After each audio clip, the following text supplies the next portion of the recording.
of horror on the Orient Express. Celia Monroe came to terms with the heavy hand of the law. Our heroes once again investigated the underground cells where the petulant pervert Guimart was found maimed. They soon found that the forces they are dealing with are far older and grimmer than previously imagined. Camellia and India interrogate a disgruntled nurse who bore all about dastardly experiments performed on a ghastly patient. The agitative adventurers then made their way to Poissy.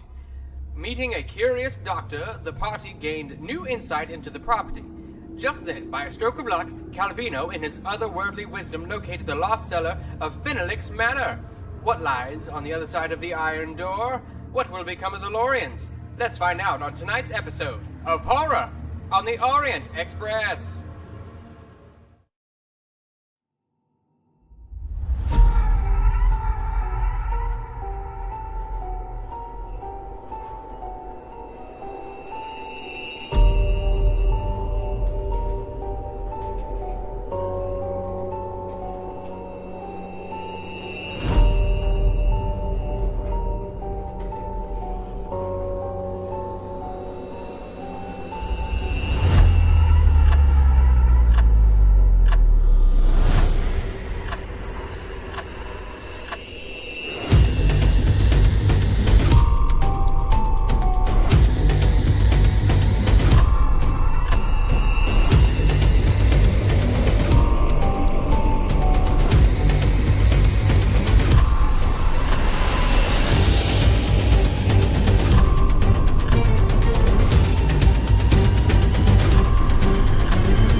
Good evening, everyone, and welcome to tonight's edition of Call of Cthulhu Horror on the Orient Express. I am your keeper of arcane lore, Moss, and these wonderful people are my guinea pigs. I mean, cast members who are solving this wonderful and dastardly mystery. So before we get to anything, I want to see how these guys are doing, what their thoughts are, how they're feeling about tonight.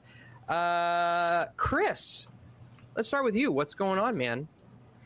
Oh, well, I'm out of the candy van, and I managed to dig up my Horton Hears Cthulhu t-shirt. It's from a long time ago, back when my beard was mostly brown. I thought you were gonna say when your beard was like up to down here or something. Yeah, I thought that too. Yeah, that was like your beard was balding, so you had to cut it short. I never actually. This thing, I never let it get that long. But yeah, I'm excited to play some Cthulhu and find out what's behind that damn door. Yeah. So let me give you something to segue with.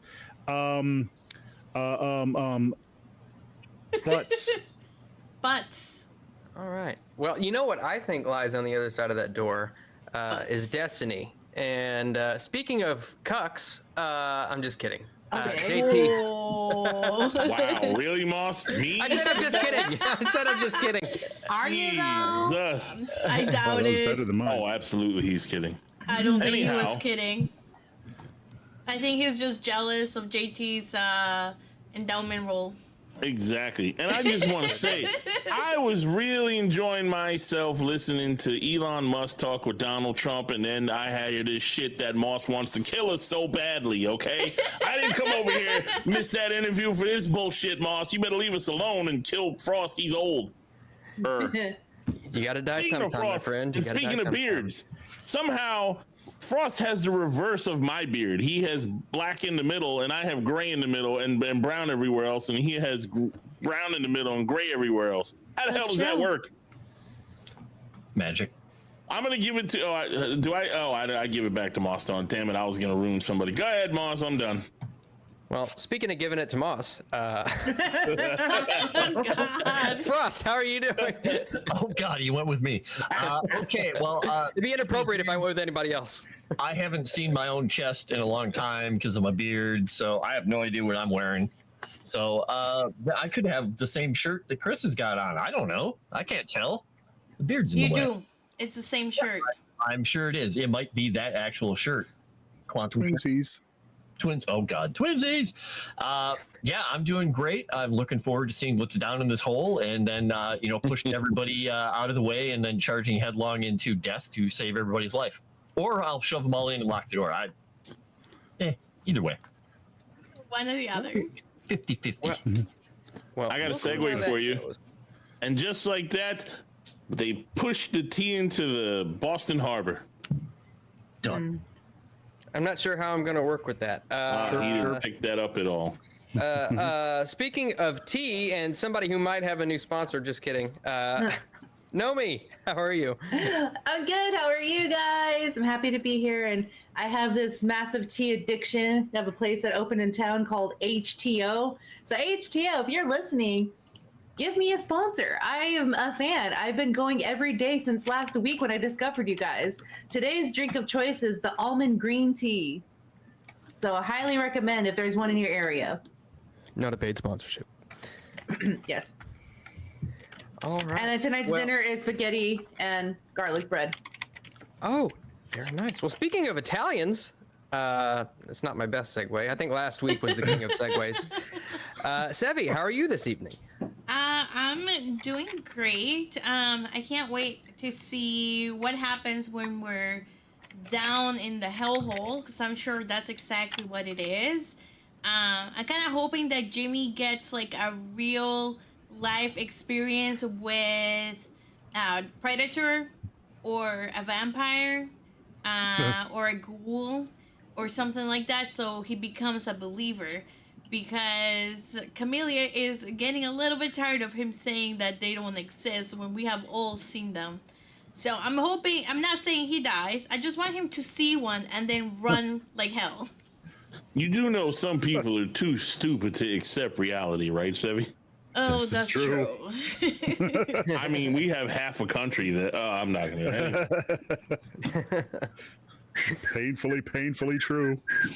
All right. Hello, Kitty. Well, let's get on because I do have a Benny to give out, or not a Benny. Golly, there's so much Savage Worlds on these channels. It's crazy. So we have redeemed our Eureka points from last stream. Unfortunately, there was only 27 comments on last stream, so no You benefits sons of bitches. for that. You guys gotta, those are rookie numbers, guys. You gotta help us out here. These guys might just die at some point before they get on the train. You never know. But Murder. we do have a bit of fan art from JT to JT. From me I to don't me. know. I don't know if I want to count that. That seems like cheating. That does But seem like cheating. as of right now, that is the only Eureka point we have to give out. So JT, go ahead and take your Eureka point. And if you What's haven't that? seen it, it's always good stuff coming from JT. Regardless if it's cheating or not, it's always quality stuff. Where's that meme of Obama giving himself a medal? That's JT right now. I would love to see Over that his meme. shoulder, sniffing him. Somebody better make that meme minus the Biden part. What? No, I think the Biden part is part of it. I mean, What sells it? yeah. That's what sells it, yeah. All right. Speaking of selling things, somebody who's not selling us anything at the moment is Sirenscape. If you hear anything on the stream, whether it be music, sound effects, and/or fart noises, that's going to be thanks to Sirenscape. They're providing all of these sound effects and music for this stream. And yeah, they don't copyright strike our channel if we shout them out. So that's what we do, and that's why we do it. So thank you to Sirenscape for that. Speaking of which, can I have the link? Can I have the link for that? Oh, I think she got in the chat after it was posted in the chat. Let me throw that back in. Throw it back. Boop, boop. Throw it back right. now. There you go. Yeah. Take it back now, y'all. It should make that chat persistent. All right. So, let's turn on some tunes. And so, Sevvy, you gonna put up a poll? Who's gonna die first tonight? Sure, I'll do that right now. get right on that. Jimmy should be omitted from that list. He's at the top of that list. He's too young. Spare his life. He has so much in life ahead of him. Like He has so many women. like motorboarding other girls. Don't you understand? We don't have any black people. All we got is a virgin. He goes first. That's how it works. He's got so many women to disappoint. Them's the rule. I'm not a virgin. I've read a lot of books. I read all the books. Is there anything better than pussy? Yes, a really good book. He's basically, I mean, if you go by Jimmy's definition, he's Hugh fucking Hefner, okay? Exactly. That's true. That's true.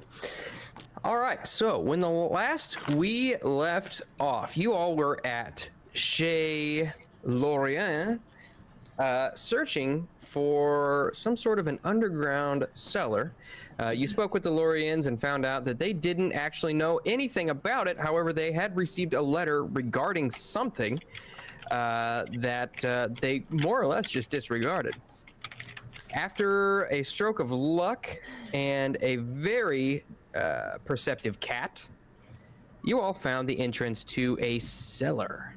And they were cellar, dumb enough to let us dig a hole. Well, we'll say that curiosity killed the cat. Hopefully not Calvino in this case. But you all went for about a day at digging out the staircase to this cellar. And at the 18th step, specifically, you come to the doorway, an iron door, which, as you look at it, you can see that decay and settling of the ground above it has actually warped the doorway and crushed the bricks in onto the door. Frost doesn't get to die? What the hell, Sevvy? There is only four options. There's only four options. Are we killing me or the character? Just making sure. Well, it's the really high up characters. there. I'm right behind you, buddy. Don't feel bad. No, it's okay. It's fully deserved. Maybe this is who dies after Clay dies. Could be. Maybe that's what it is. Yeah. Yeah, First, sure. second death. Let's say that. Second death. There we go. Second death after Frost. There you go. Me and you are neck and neck. Oh, horror! Because I remembered my character's name. I didn't remember other people's name. Horror who says, "I like how everybody's by their name except Sevvy." Yeah. It's like I didn't remember other people's names. You tried to We tell us forgot her own name. Oh boy.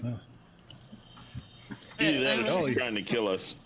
Oh, golly, Mr. door- T, I felt a chill. What are you doing? I'm digging up the door, the digging at the spot. You know. We're Oh, done you're digging digging. your own grave. Oh, Got it. I thought you were just digging your own grave and you'll get out of it somehow. Jimmy just found a random spot. Why We're would you done get out, digging. Jimmy? You stay this right is there, hard Jimmy. work. No need to get out. No need to get out.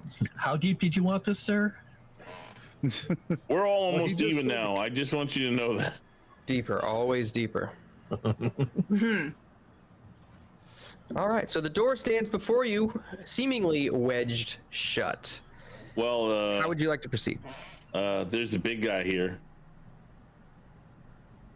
It's gonna be up to him. Yeah. If everybody else is everybody else kind of out of the way once we get done digging? Like the ladies are up top, and I don't know where Eldridge is. I'm not sure he took place or part in the digging. If it was mostly Jimmy and I watched Jimmy and you. Well, old boy, looks like this is a job for you. Okay. He's gonna click on the or take the flashlight that's been sitting there and just hold it up, and you just hold that on the door, but hold it right there on the door. All right, I'll hold the And flashlight. adjust your hand and get you to point it at the right spot, like a dad, like there. And he's going to try and wrench this door open. Okay. So I'll looking cover at you, the Mr. door, York. you can tell that this is going to be a very, very tough job without tools. I'm going to need an extreme success on a strength roll. But we have we tools. we have the tool shed. Well, are you going to go get some tools out of it? Yep, Didn't he I'll give us go a grab bunch tools. of tools? Yeah, he's just feeling it. He's like, is there a bar? A pry bar? I'll grab all the tools and bring them in, even if it takes me half an hour. And Jimmy will help. Okay. All right, so back up top, I mean, you can easily find like prying things. You can find, claw hammers, crowbars, chains, anything you feel like you might need in order to pry this door open successfully. Okay, All right. we'll get the tools. And I'll look for flashlights while we're at it, if there are more in here. You look around, and there don't seem to be any more flashlights in the tool shed. Although, you don't know, maybe Mrs. Lorien might have some. I will knock on the door and ask for if they have extra flashlights. She opens the door, and her hand is cradled and twisted in a distorted form.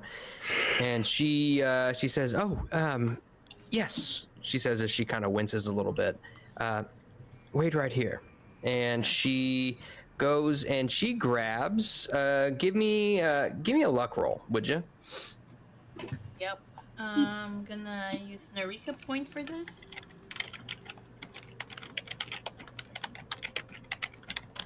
Regular success. In the world was that? Okay, yeah. She grabs enough flashlights for everybody who doesn't already have one.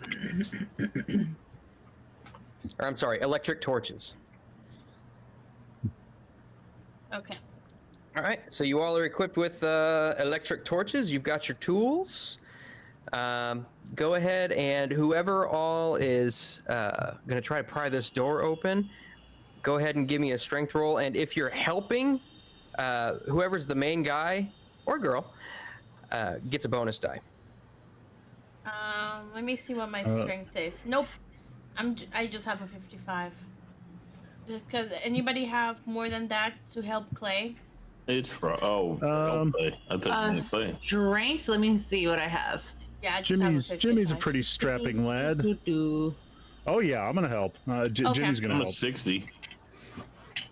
Okay. Okay. All right. So do you want Jimmy to roll his help? I have a 50. No, it basically you just get a bonus die for receiving help. Okay, so if I add a bonus die, and then I'm going to use one of my permanent Eureka points here. Okay. Start burning them down. I'm going to roll a strength check Yeah. and see if we hurt ourselves. Time to start burning, isn't it? Did mine roll? All right. Regular success. There it goes. Extreme nice. success. All There right. we So go. with a little bit of I could gusto spend and a luck lot of to do elbow an grease. Extreme. I have You to spend give 1 point of luck to get an extreme, I think. Well, do you want to do that? Yes, if it requires the extreme success to get it open, he's going to spend a point of luck. No, because you have the tools. So if you have the tools, you didn't need an extreme success. Yeah. You would successfully do it with a hard success. Okay, good. Then I'm not gonna waste that point of luck. Okay, might good need that. choice. But you never know. Maybe you want to be flashy about it.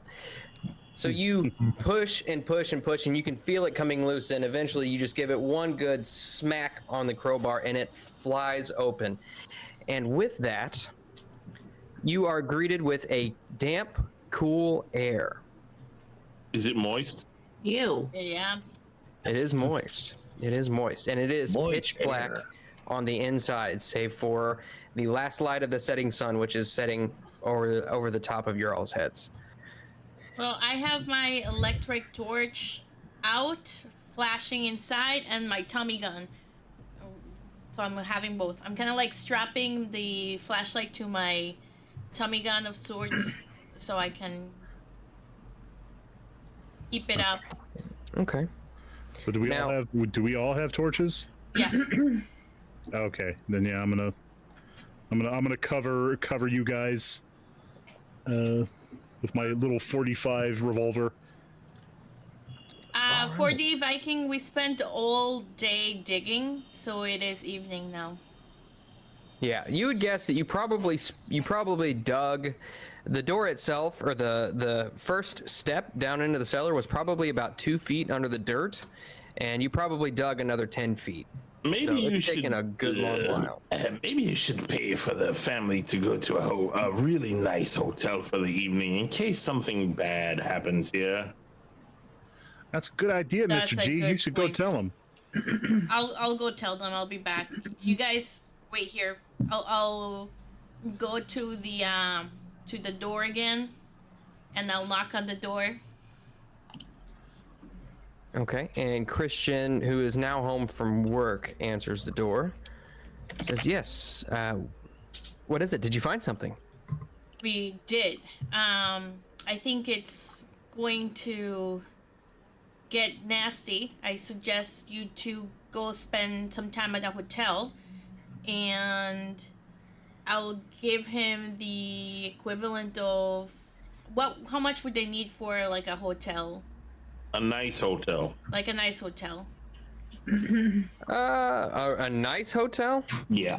Probably, I'm just gonna pull a number out of my arse. Can't ask somebody to leave their Oh, home. nice way to use arse, Moss. A nice home to go to a hotel if it's not a nice hotel. 46 francs. Yeah, we'll I say. will give him 50 francs. Okay.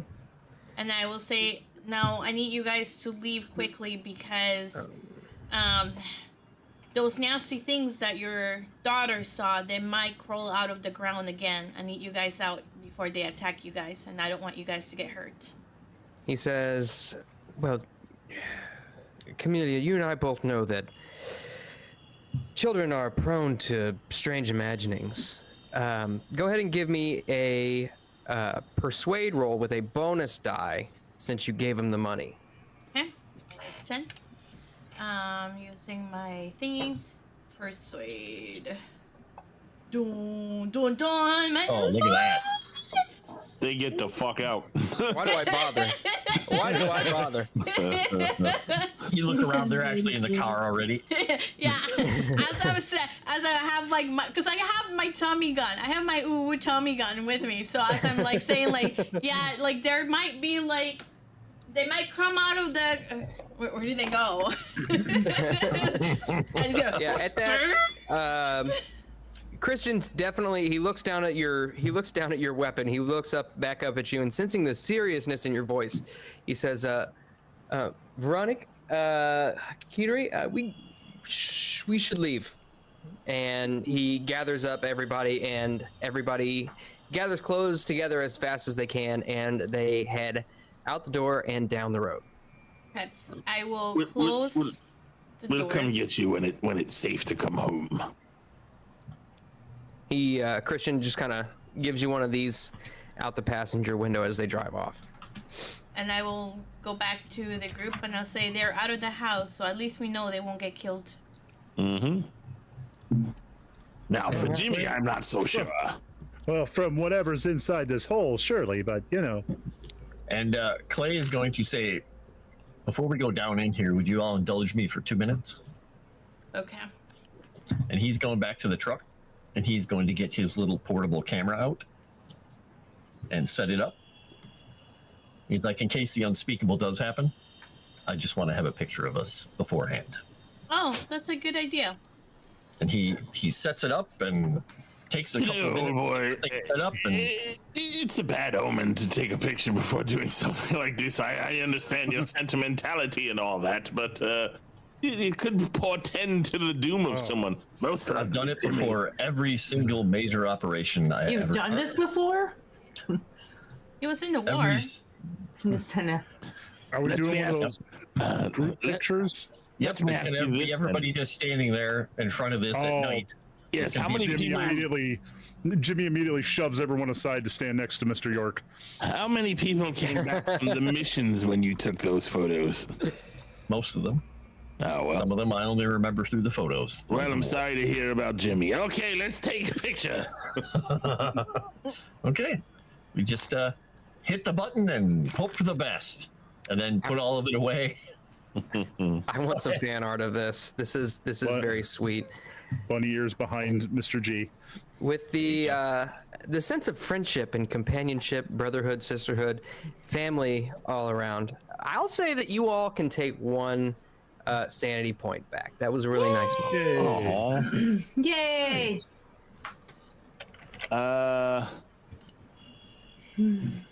What if you're past your max? Then no sanity for you. Oh, fine. No sanity for you. I'll take a luck point instead. Fine. Okay. So, looking down this hallway, you can tell that the foundations of Fenelix Mansion were made by excellent masons, and the structure itself is quite sound, although just inside the door, the roots of nearby trees have begun to push through some of the joints in the stonework, bulging through like thick, like almost like snakes, making movement very difficult at certain points. Go ahead and give me just any one of you. Give me a spot hidden roll, even though I know some of you can't fail them. I'll do it. No, what? Okay. Okay, no, you can do it. Go ahead. I mean, you can all do it, and it doesn't really matter. I already did it.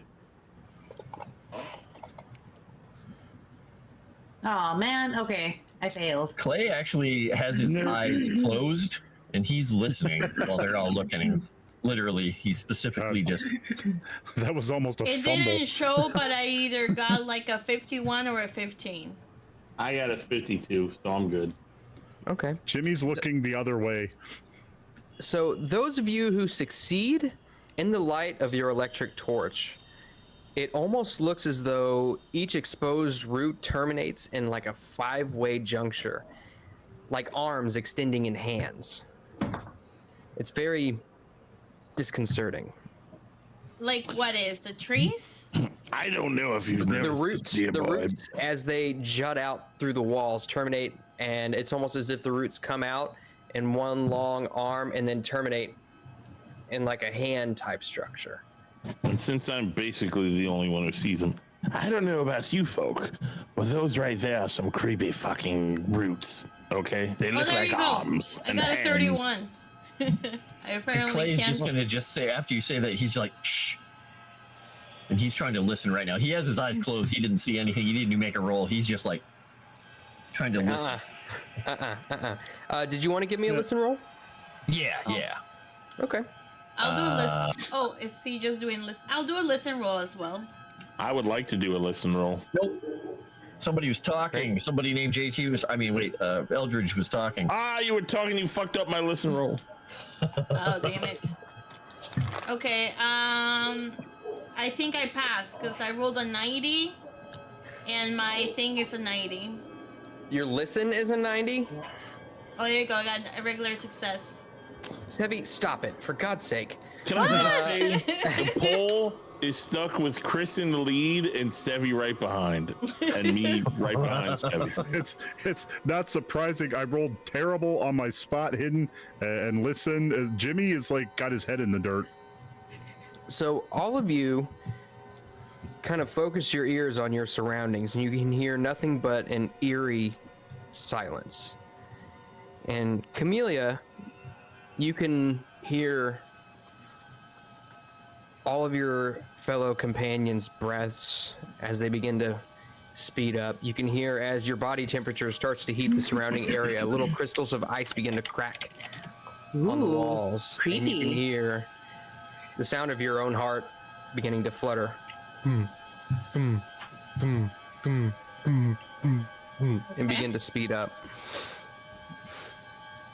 But nothing that seems malicious immediately. Not Of yet. course. Like Clay is he's got his flashlight in his left hand and Matilda in his right, and he's just going to say in Latin, he's just going to say a word. And I don't know who else speaks Latin besides, I know Gore does. Only Me. Gore. He just says, let's go. He just says, Aemus, or whatever the proper declension would be. Aemus? I think it's pronounced Vamanos.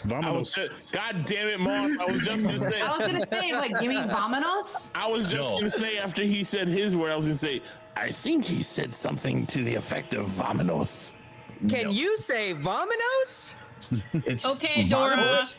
I almost Hold rolled up, my. wait, Good. Jimmy. I rolled my eyes so far back, I saw my brain.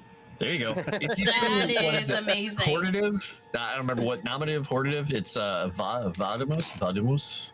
But yeah, it's basically let's go as in Venomous. moving forward. And as you all walk down the passage, you can see that rooms jut off to either side. You don't see any luxurious furniture, no draperies, no rugs, nothing. It's just a solid stone wall, and the rooms are blocked off by what look like prison doors, completely locked and shut off from the surrounding world. But you can see it looks like there are small peepholes that peer into each little cell. Okay. I will ask Jamie to go look in the peepholes.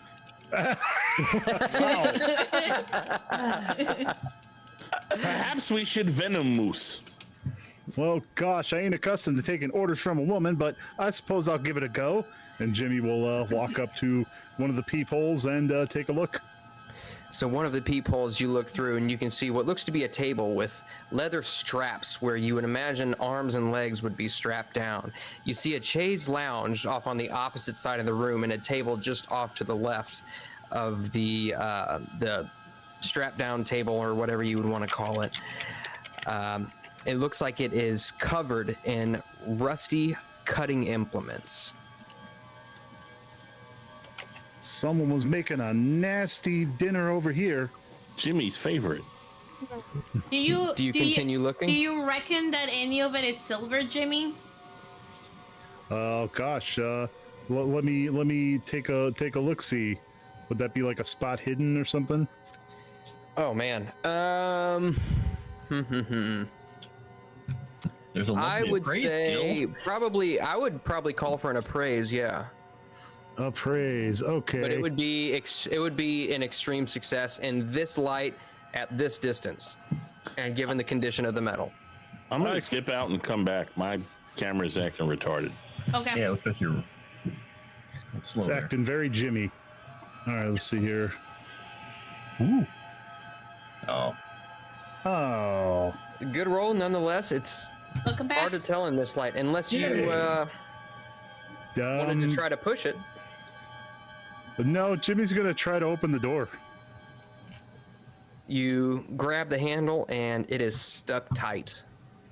It seems as though it is locked. Oh shucks, no dice, Miss Camellia. Clay's just going to turn around and just say, shh. Okay, let's Orange keep going. voices. No dice. We don't know what's down here. That's true, Jimmy. Look in the other rooms. Jimmy will obediently go and check the rooms. I hang back a little bit. Clay You is know ahead. exactly what I'm thinking. Yeah, of course. Okay, so you move over to the next room. That nothing could kill Jimmy. Is that what you're thinking? Yeah, exactly. I Sure. think Jimmy That's is like exactly what we're Jimmy thinking. got is plot like armor. boy Superman or Superboy. Is that what it's called, Superboy? Superboy is more like Jimmy Olsen. Like, Yeah. about to be Superboy parts. All right, so you move over to the next room, and you can see, as you peer through the peephole, you see skeletons upon skeletons upon skeletons. You can see a few which are in cages. You see two in particular, which are chained to the wall in a in a pretzel-like pose, facing each other, one of which is wearing the rotted remains of what looks to be a bridal veil. I need, Jimmy, I need you to make me a sanity roll. Okie dokie, can do. Is this because of marriage or because of Oh boy, Jimmy. Oh Wow. boy. Yep. dead things? That's gonna be bad. Oh, I'm So doing that's it a wrong. fail.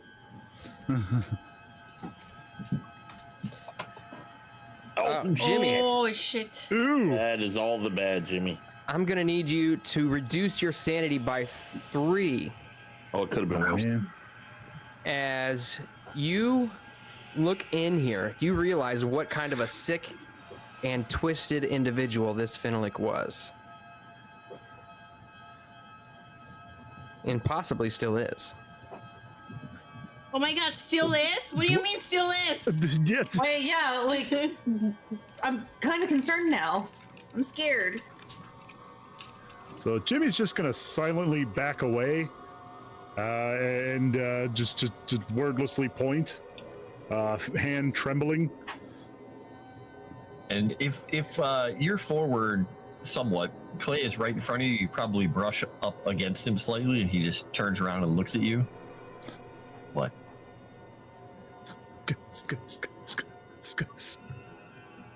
What's the matter, boy? Did you see a vampire?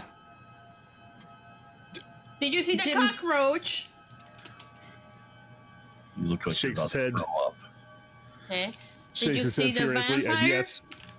Yes, you saw the vampire? I'm not dressed inappropriately. He's not having a stroke.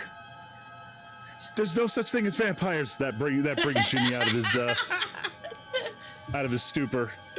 There's no such thing as vampires, but golly, skeletons sure are real, and there are a lot of them in that room.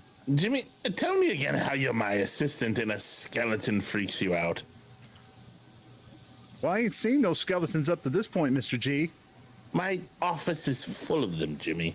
Are you blind? Well, I thought they were fake, like skeleton mock-ups, Mr. G. You boy Ew. are a boob. Well, what did you see inside? Well, take a look for yourself. It looks like some sort of grisly wedding of some kind. Clay is watching the hallway that's farther along. He's just basically keeping his flashlight trained there and moving it back and forth Just to rhythmically be try and see if there's clear- shadows. Just to be clear, he just saw a bride and a groom or something? Or did he see the Iron Maiden that we were looking for? He did not see the Iron Maiden. However, and you can remember from some of the clues that you had found that a lot of the implements and stuff was either taken or destroyed. So you don't know what still is in here and what isn't. But as far as what he saw in there, basically it was a bunch of skeletons almost arranged in a particular way to almost guide the eye to the two skeletons, which were chained to the wall in very unnatural poses. You know, Jimmy, I'm surprised you didn't run for the hills. You know, it's almost 2 minutes to midnight. Sevvy, did you look at this? I'm sorry, Camellia? Anyone? Jimmy? Anyone? Yeah, I like Iron Maiden. Thank you. Jimmy, did you see the vision that we saw before? The same room or not? I mean, it might have been the same, but with skeletons. Well, that time passes, it would be skeletons, yes. Are you sure it's the same room? Well, I ain't fully sure. The only way to really know for certain would be to go inside and check. Oh, thank you for volunteering, Jimmy. You go right ahead, dear boy. Mr. G, I ain't going in there. It's just dead bodies. If they're all skeletons, how long have they been, like, cooking? Like, Jimmy, are you in going a to tent? show cowardice in front of Hundreds. the ladies? Well, one of Yeah, them can't stand me, and the other one's indifferent towards me. Would it be 150 years? Wait. I don't remember. It was a long time ago. Is the room locked? I think the door is stuck shut. You jimmy the door a little bit, and Hey. it does seem to be locked or stuck shut. Well, let's just move on. Jimmy's the jammy. And Clay, did you say that you're eyeing a little bit further down the hall? Yeah, he's got his back to all of them because he's just watching the hall and he's just moving the flashlight back and forth rhythmically to see if he's, any shadows pop out for anything moving because he's concerned about that kind of weird cloud we saw before in the other place. He's trying to make sure that he changes the light up a bit so he can actually see if anything is actually moving. Okay.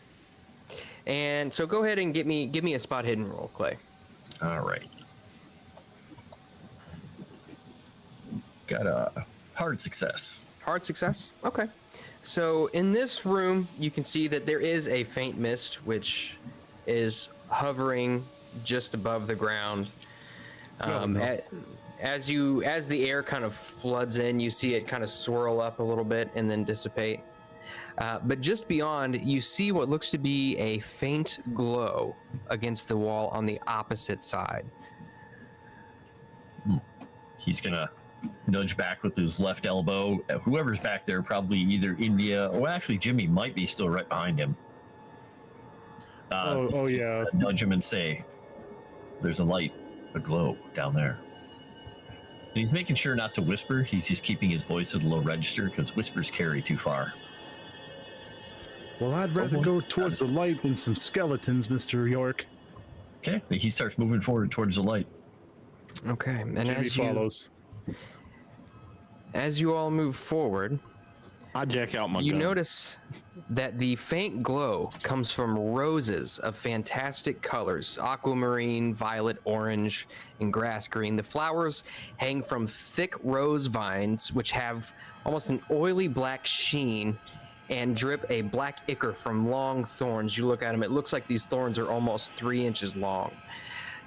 The vines have grown through what look to be the remains of those who have died here, so that they almost support bent and twisted skeletons, which are seemingly tormented even in death. The flowers begin to bloom in the empty eye sockets, and vines have pulled the dead into these very strange poses. At the base of this mass of knotted vines, thorns, and bones lies the left arm of a statue. It is about human sized, and it glows faintly. I need everybody to give me a sanity check. Oh, what Sanity? check? Sanity. Sanity, yep. All right, let's try a sanity check here. Holy smokes. Critical success, yay! I don't have sanity. Failed by, well, a couple. Doesn't really matter. Oh I failed by shit! 5. I think I failed. Nothing bothers me. Hard success. Nice. Mine will show up Fumble. eventually.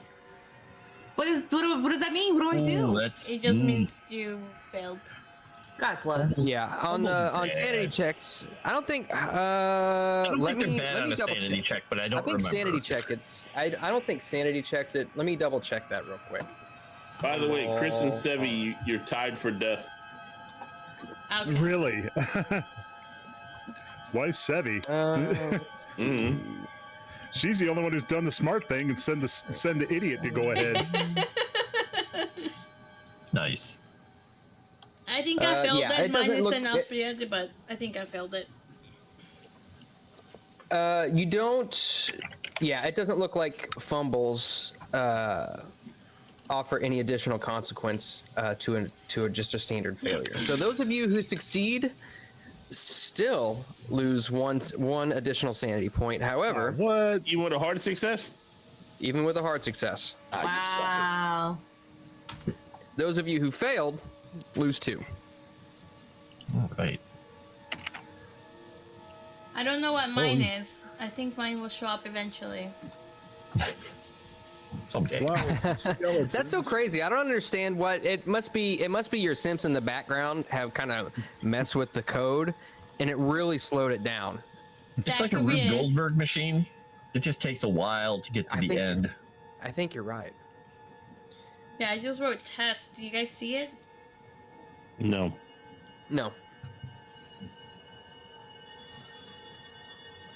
I think know. it just might have to do with the immense amount of data that you're handling right now. The Sevvy cheat machine is strong.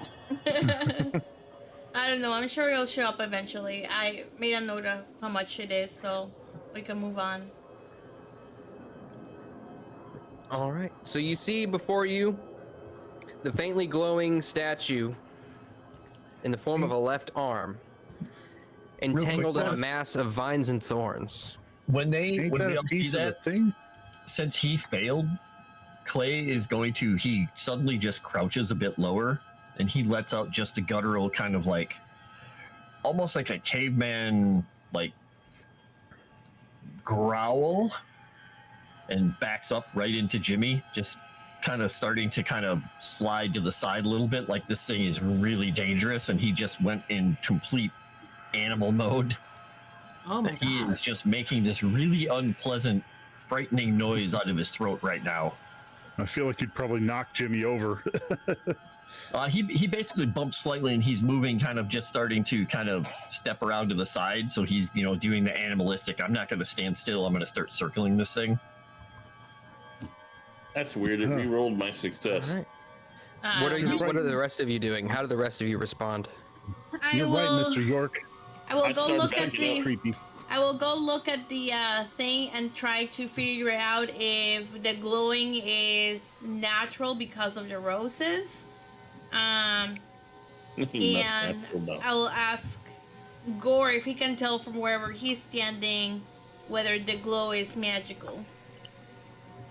Okay. So I would call for either a natural world or probably an occult roll. From me? From whoever's wanting to look at that specifically as to whether that glow is natural. Can I look at it from a distance? Yeah. Hey, your test showed up.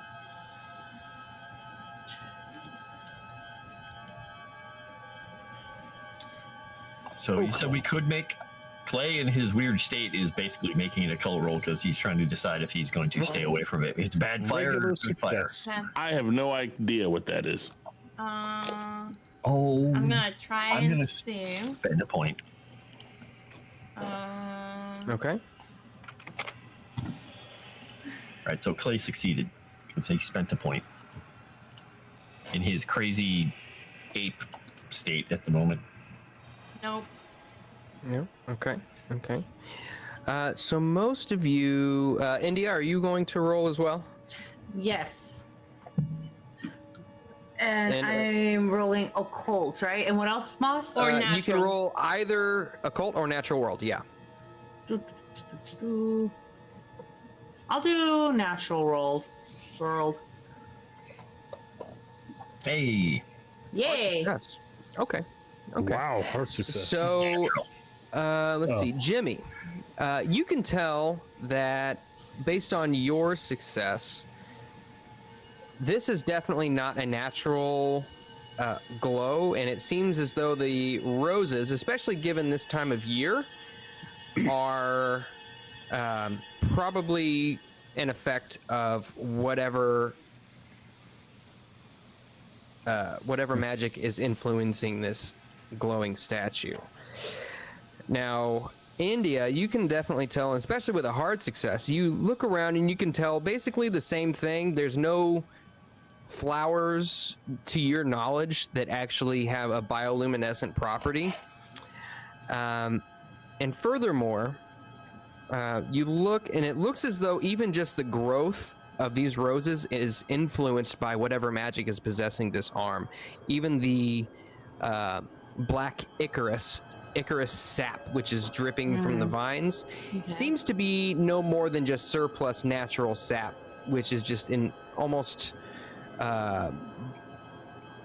being brought forth by whatever influence the arm has on the plants itself. Okay.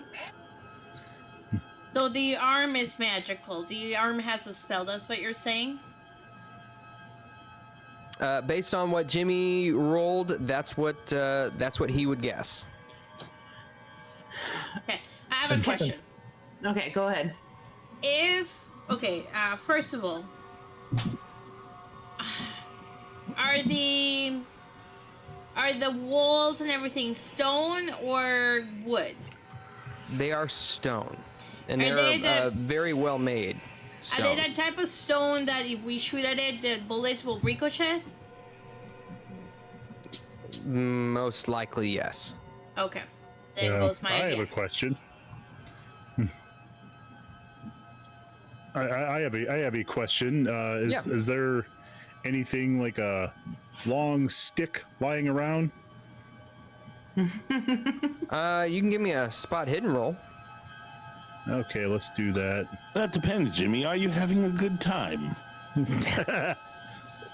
Oh, not today, Mr. G. Spot hidden. There we go. Hard success. Okay. Hard success. You look around and you actually see it looks like a piece of vine from one of the rose bushes has actually broken off and fallen to the floor. However, it is covered in those same extremely protruding and malicious thorns. Okay, how about we go up and get one of the tools?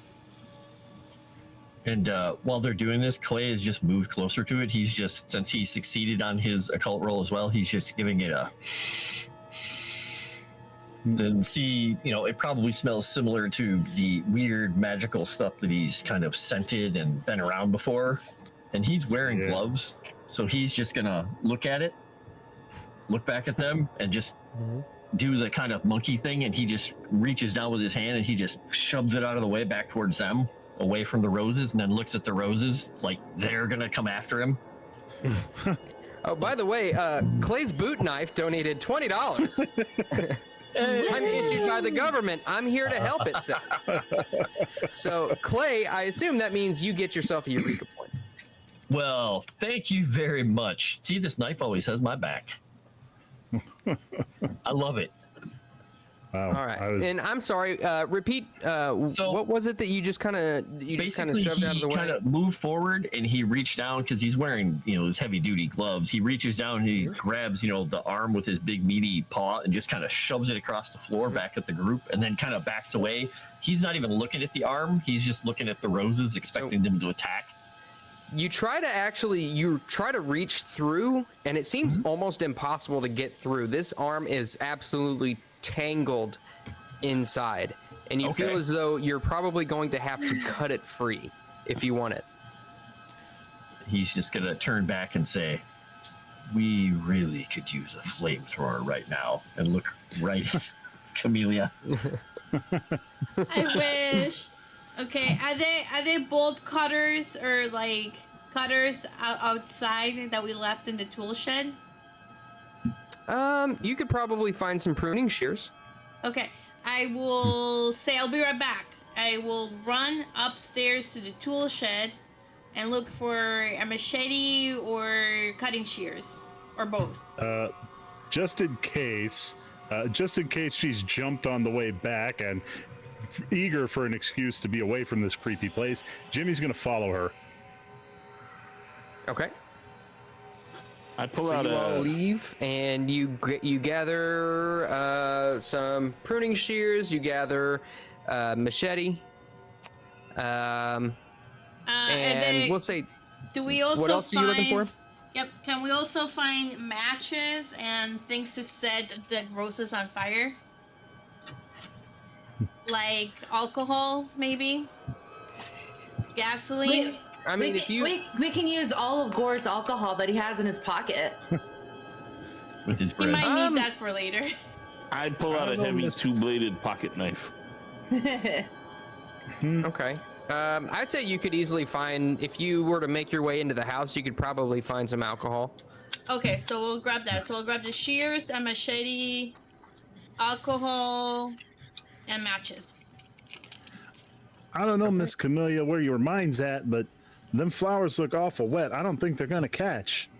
Well, with the gasoline we're gonna pour on top of them, they will. All right, you're the boss. I'm assuming that Apparently. I will look for the alcohol that has the most proof. So I'm looking for something that's like 90 proof or something, so it actually catches fire.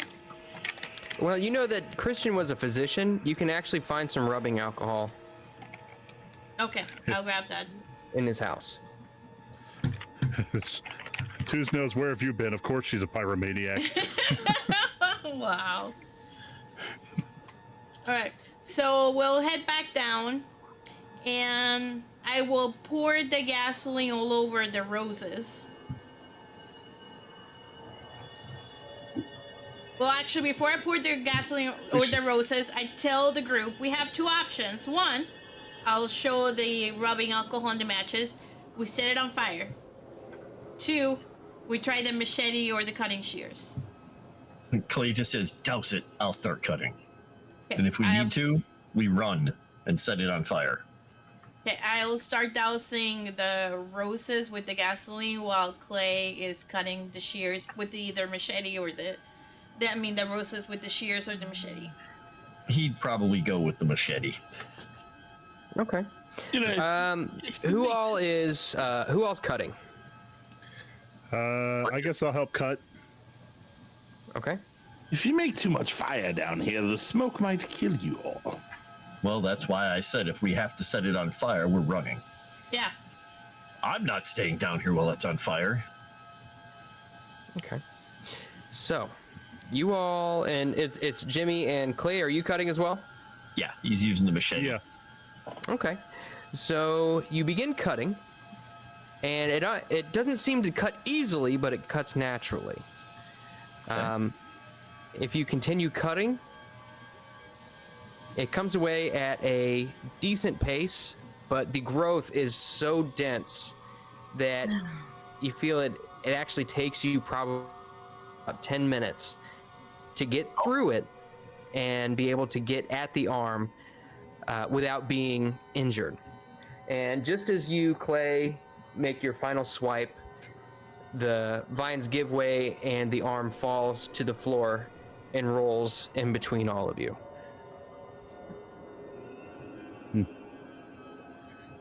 Who is it closest to? Everybody give me a luck roll. Also, what happens with the roses now? Here, Is the let's see. arm holding anything? I got an extreme success, by the way. Okay. Regular success. Hard success, regular success. Okay. I don't know. I either got course. a 90 or a 9. So to be Regular determined. success, regular Of success. course, it goes to the guy who's the most Yeah. most likely to summon Cthulhu. Let's see. What's don't know what you your... mean. So your luck is 52. India's luck is 70. Jimmy, the arm has rolled right to your feet. And I got a 3. Camellia... Well, I either got a 9 or a 90. So I don't know. Camellia, the roses, as the arm breaks contact with the vines, you see that both the roses dim and actually almost instantly disintegrate into withered petals. And the arm itself, actually, the dull has receded. Jimmy's picking the arm up. Oh no. Okay. This is the arm. Well, Simulacrum. Roboted. I'm What? going to guess also the luck roll was opposite of what you expected. there. Robot moss. Yep. yeah, What clearly. did you Is say? that better? Yeah. Yes, now Yeah. what'd you say? Can you hear me? Okay. Yep. Yep. This is the left arm of the Sedefkar simulacrum, lying where it fell nearly 150 when the soldiers broke it up. I'm assuming you said 150 what? 150 years ago. Yes. When the soldiers picked it up? Okay. Mm-hmm. I didn't Now, realize it was as- literally a statue. I thought it was like a device or something. Or Be careful, Jimmy is armed. Hey, there's your check. As And Jimmy you can what? see as you pick it up, Jimmy, the arm is smooth and relatively featureless. It's almost like china, like dishware. China. And and it's cool to the touch. But if you look at it carefully, you can actually see a repeating pattern of arms to be seen in the ceramic material that it's made of. Like a bunch of little arms linked together. And as you pick the arm up, you see the mist in the room begin to swirl about all of you, increasing faster and faster and faster. And immediately, it sprouts up and shoots out the doorway. Well, that's good. Maybe. And Clay just yells, "Out!" Yep, I run. Okay, as you run, Jimmy's going. as you run, give me a listen roll if you would. Okay. Oh, gladly. Gladly will give you a listen roll. I've listened to things before. Listen. I'm going to use a thingamajiggy with this one because I need to improve my listen. And I always fail it. I'm sure I succeeded. My list is a 90. My luck has not changed in the least. Okay, so those of you who succeeded, you actually hear the sound of a vehicle pulling up the driveway. Okay, Oh, I shit. will warn people that there's a vehicle outside and stop running. Uh-oh. I go in the opposite direction of the driveway. We'll So still you head back inside. deeper into the crypt. I didn't say that. That's the only other way. I might hide just need somewhere. a family come back. No, then it's stupid. And then Clay is basically going to try and grab the nearest door of one of these chambers and open it, so we'd have a cover in case Duct somebody tight. starts shooting. Yeah, I'll try to open another door. Or So the you same saying door. I can't get out? Correct. I thought the doorway was by the back of the house. No, It they're is. right outside. No, you can get out. It's the cells on either side of the main hallway that are locked shut. Yeah, Right. you can go out, but whoever's coming If you in go is probably out, the going to car is have a pretty outside. good view of that part of the house. It's to the side. I think the driveway came up, and this is back here. So there's nowhere to hide, is what you're saying, Moss? Yes. Well, At this point, unless you How wanted to much- move back into the room where the arm was. How much time do we have before they arrive? You can begin. You hear the doors shut. You'd guess that the driveway is probably about. Oh, let me see. Let me check. Would I be able to run outside and hide like in the yard? Yeah, that's what Gore was Yeah, going to try and do. that's my No, question. you see, you know that the entrance to the cellar is plainly visible from the driveway, and you know that the entrance is actually about 30 feet from the driveway. Okay. All right. And Can as I you're find, kind of can I- deliberating this, you hear the sound of a voice calling out. Okay. This, Mr. Clay, Mr. Clay, and you hear it's like Mustafa. Okay. He's just going to tell everybody to wait there, and he's going to come out with flashlight up and Matilda basically down at his side and like poke his head up and see if before Mustafa you is get being held by anyone. before you get to the doorway, I said, "Don't you think it a bit odd coincidence that this fool shows up right at this moment?" Mustafa wouldn't know. I think that's somebody pretending to be him. It could be. It could be somebody has him prisoner. Be quiet. You know, or it could be somebody else. So he's gonna just poke his head up and look. And as you look, you see Mustafa kind of looking in your direction. He has actually passed through an opening in the wall that surrounds the driveway. And standing next to the car is Remy, the individual who you all had hired to conduct research. Okay. Remy. And Clay's just gonna look around and say, "What the hell are you two doing here?" Mr. Clay, Whatever you found down there, you need to put it back. It's very dangerous. We know it's dangerous. That's why we need to take it and get it out of here and go destroy it. No, you are not to take that anywhere. It's very dangerous, and if it is to fall in the wrong hands, it could cause much trouble, much death, much suffering. Trust me, it's Mr. Remy, and he points back over to Remy. He brought back more research. We know best how that you- dangerous it is. I am begging of you, please. Mr. Clay, you must listen. You must leave that here. It is better underground than it is with anyone. I have my coat over my arm, which is holding the gun at Mustafa. Okay, I'll step out after I hear what's going on. In case he And tries something stupid. I will say, our intent is to destroy it. You understand? I understand that. Only way to destroy it is to grab it. There are other people looking for it.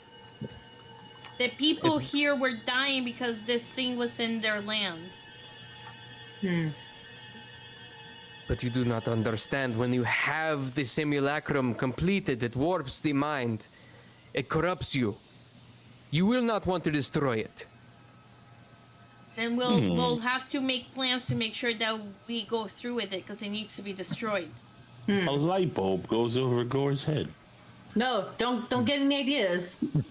Stab him! No. There is a reason that the evil men of this world have been seeking it. And they are after it just as you are. You must know trust all me. of You this? must leave it here where no one knows it's here. Everybody knows it's here, Mustafa. The people that are ahead of us on this whole quest know where these things are at, and now that this was just removed, they're no doubt very aware that it's here.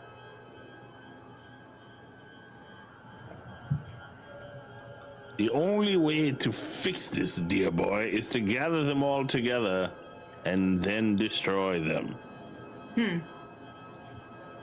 Or something like that. He kind of shakes his head and looks down. He says, I suppose there is no way to convince you then.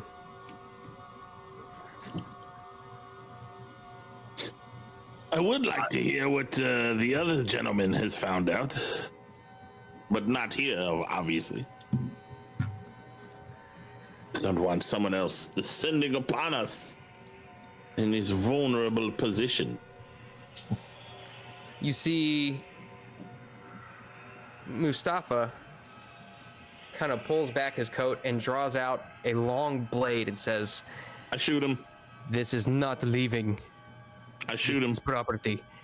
And we will go ahead and move into some combat. I was prepared for Mustafa. I told you we should have killed him. You always want to kill Mustafa, just for fun. Because I'm not stupid. Whoa, music. I like keeping our enemies nice and close. I like keeping our enemies nice and dead. Hey, wait a minute. This is an ambush? What? Yeah, believe it or not. Who's thought? Bush? Some singer from the 90s. I don't see the other assholes. I'm getting there. I'm getting there. Oh, they don't exist. I shoot Jimmy. He's That- he looks I'm like still down. he's a bad I'm guy. still down below. I'm still down Oh my below, holding the arm. Turn around, So shoot Jimmy. basic. fantasy So who ground is outside? is So the acting only up. people who are outside are Gore, me, and Clay. Or India, are you outside too? Or are you downstairs with Jimmy? I thought it was inside downstairs with Jimmy. Okay, so Jimmy and Yep. India are downstairs. Okay. So who all, and be honest here, who all had their gun Me. Me. ready? Clay, Well, Clay you has know I his have knife my out. gun ready. Knife and flashlight. Knife and flashlight? Yes, sir, Okay. have my, Yeah, but I have gun. my- I also have a blade ready in my pocket, which I also told you about. And by ready, I mean in your hands and ready to fire. The gun Yeah. is ready to fire, pointed That's at what I Mustafa. meant. That's why I I've- shot as he went to pull out the sword. I've had the Tommy gun the entire time because I thought somebody was impersonating Mustafa, so I think it's one of those skinwalker people. Yeah, I think it's just Mustafa, and he needs to Well, die. I know, He's Mustafa. but like I'm telling you what Camellia thinks. Now Clay is just questioning whether or not he learned the right version of Turkish, or if Mustafa was lying the whole time. He was lying the whole time, or Damn it! What did I learn? that Skinwalker was the one who was giving us false information this whole time. There we go. All right, so Remy is about right over here, Oh, cool. A battle map. and Mustafa is right about here. The flashlight is also a I knife. can't see it. Do I get a bonus die for being ready? No, your dex, when it comes to determining initiative, your dex is increased by plus 50. Okay. So, believe it or not, Eldritch, you are up first, my friend. Where are figured they? that. I still don't see anybody, Moss. You not see anybody? No, No. I don't see them. I see you moving the map around, but oh no, it's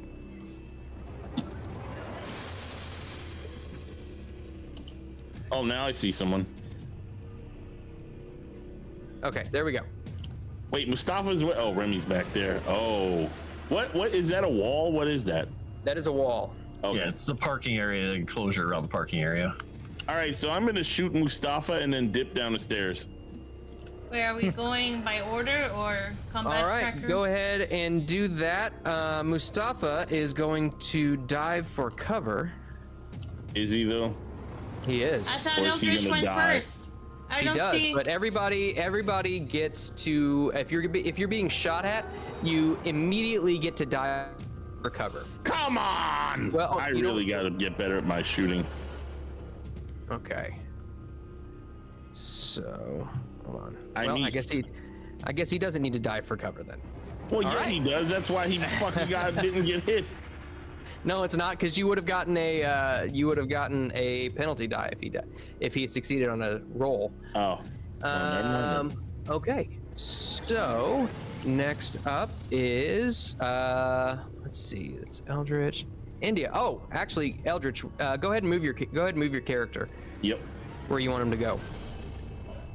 How far can he go? He can go. I mean, he can go as far as he wants, I'll go to here then, where I'm down. or not as far as downstairs. he wants. Whatever your movement speed is, that's the number of squares you can move. Or whatever. I'll go down the stairs. So I'm like out of sword, whatever. Okay. India, it is your turn. My turn. Okay, what am I rolling? So you've got your weapon ready. Whatever weapon you are shooting. Okay. Select a target, hit control, and left click to target somebody. Oh, you And didn't tell me that. Oh, sorry, I thought you knew that. So go ahead and target somebody if you want, or I can Remy. select it for you. You want to target Remy? I'm going to target Remy. Okay. Now keep in mind he is behind a wall. So he is concealed. You will get a penalty die to your shots. Got it. All right. You shoot better than Oh, I do, because you certainly don't pick targets better than I do.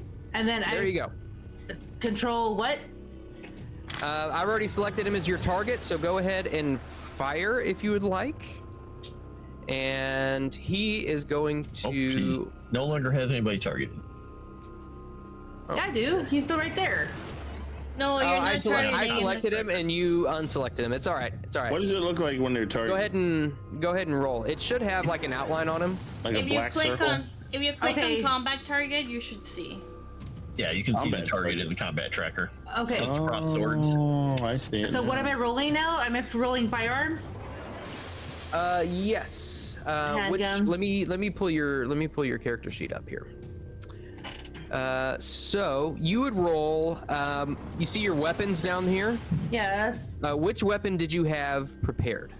The pistol, because that's the one I have the most on. Okay, your pistol. Yeah. You've got looks like a 45 automatic and a Ooh. 35, a 38 or a 9mm.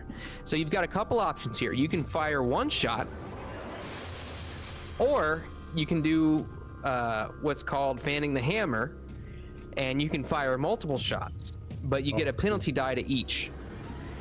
Oh shit! Was I only allowed one shot or more? Sorry, I forgot to mention that. Oh, I would have shot more, damn it. I will do the multiple shots. Okay, so go ahead. First shot is a normal shot, but you do get a penalty die. So go ahead down here at the bottom. You click +1p, Okay. and then double click on the percentage of the weapon that you want to fire. The 40%? Yes. Okay.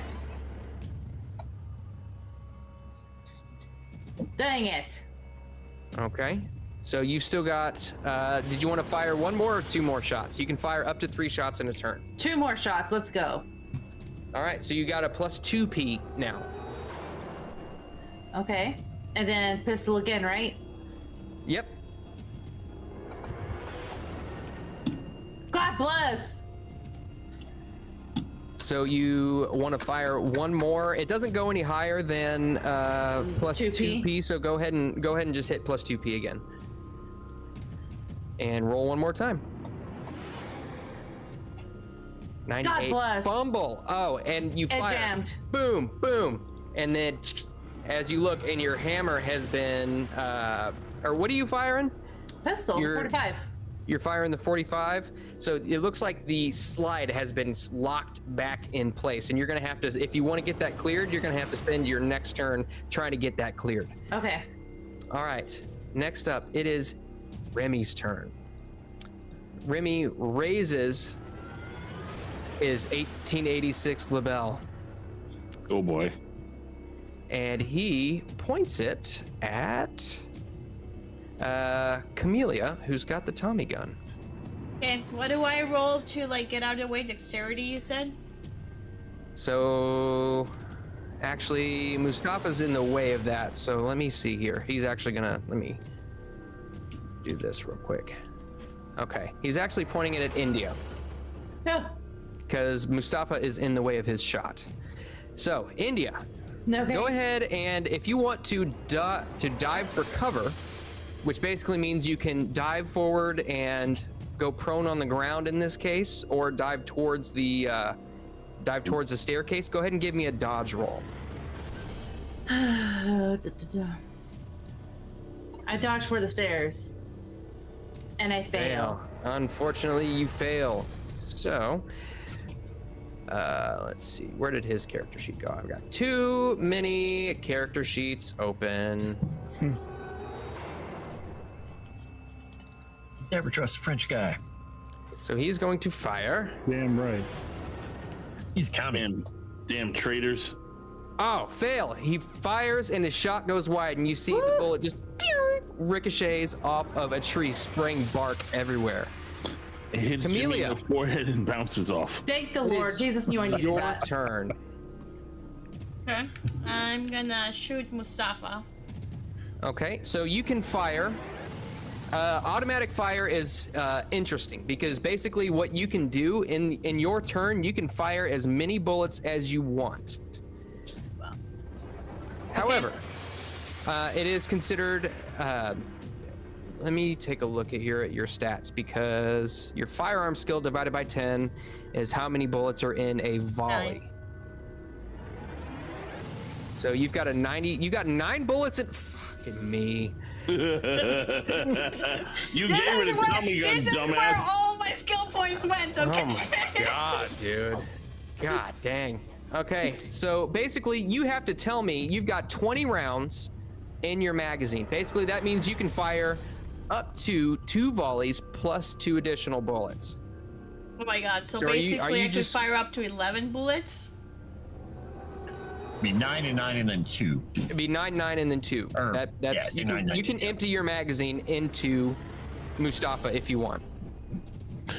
Hey guys, we're at 32 likes. Let's get to 36. Let's fucking go so we can get a Okay. More. round point. What should I do? This might take a little while because the automatic fire of your weapon incurs penalties. So each shot in a volley is going to incur an additional penalty die. Then I will then shoot probably then just twice instead of a volley. 2 Or- bullets? Well, yeah, so I mean like I'll shoot Yeah, I'll shoot twice. Okay.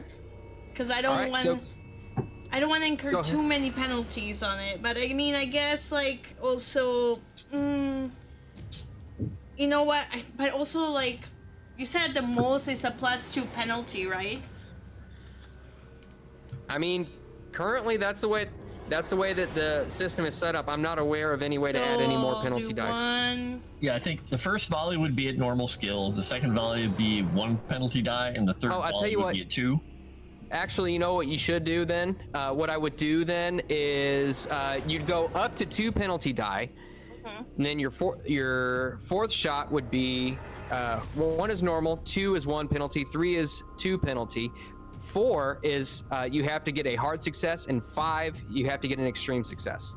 Is how it worked that. Yep. It just gets Oh. harder and harder to hit. So you could technically do a volley of 9 bullets into him at your normal skill for the first one and do Okay. nothing else if you I'll want. do or you a could volley. do 9 in each. I'll just do a volley of 9. Okay. Go ahead and roll your first one. Is that just one shot, right? Is it one roll? No, each bullet is a shot. Each bullet is a roll. Oh, so if I do a volley of 9, then I still have to do like the 1, 2, then hard success, extreme success, and so on? Yes. Let me. By By the way, we hit 36. Let me take a look at something real quick. Oh, Yeah, nice. we Good just job, chat. reached 36 likes. Thank you, chat. That Thank you, chat. is I thought Eureka the 2 point hit was for for. everyone. I thought the 2 hit. I might be thinking of the older version. I thought the 2 hit was for each volley of bullets, and you got more bullets in the volley because of your skill. So it's more of them contained in one roll because you had a higher skill per Okay, thing. so Because I think you could technically do a volley of like 3 bullets minimum, 4 bullets minimum, something like that. Rolls for firearms attacks up by. Oh no, you know what? I think. Let me see. Full auto. Player declares a number of rounds or bullets to be fired, which may be any number up to the capacity of the gun before rolling the dice. Due to the recoil of automatic weapons, it's very hard to place a high number of rounds on a single target. To simulate this, the number of bullets fired is divided into a series of volleys with an attack roll made for each volley. Okay, so you're right. So the first attack roll is made with no penalties. The second one would be made with with 1 penalty die. So you could do 2 volleys, and both would be Okay. the first one would be no penalties. The second one would be 1 penalty die. Shoot them Okay. both. Shoot them both. I You could will- shoot each guy. I will do the first one at. I'll spend 1 volley at Mustafa, and I'll do a second volley at Remy if Mustafa is still alive. So I will use a bonus die and a Eureka point for this. Okay.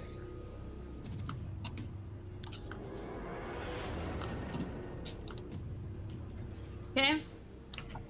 Your dice rolled.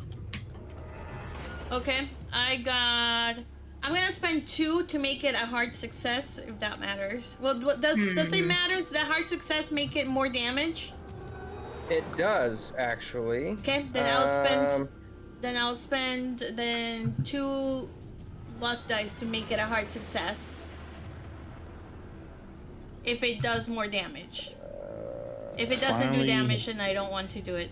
Oh nope! It only makes a difference if you make it an extreme success. Okay, Finally then get to kill Mustafa. So you fire 9 rounds into at Mustafa, yeah. and it seems as though half of your bullets have found purchase. So normally it's rounded down. So we'll say that 4 bullets have found purchase on Mustafa. So go ahead, roll your damage die 4 times.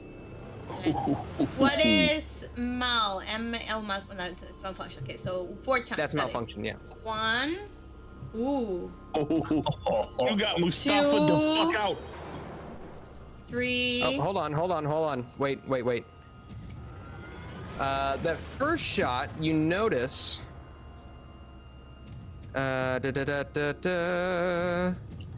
You notice as the first shot enters his body, it sticks into his skin, and then it falls mushroomed to the ground. Oh, fuck. Oh, No. However, The Serious second right one, now? not so much. well, hold on, don't roll anymore just yet. Oh, sorry. However, all right, go ahead and continue rolling. Ignore the last couple of rolls because his armor absorbed it. But it seems as though whatever enchantment was affecting Mustafa has worn off. Go ahead and roll it 3 more times. Okay. 1.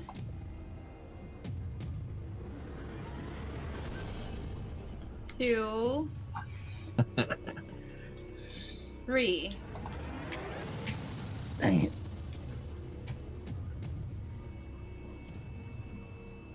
All right.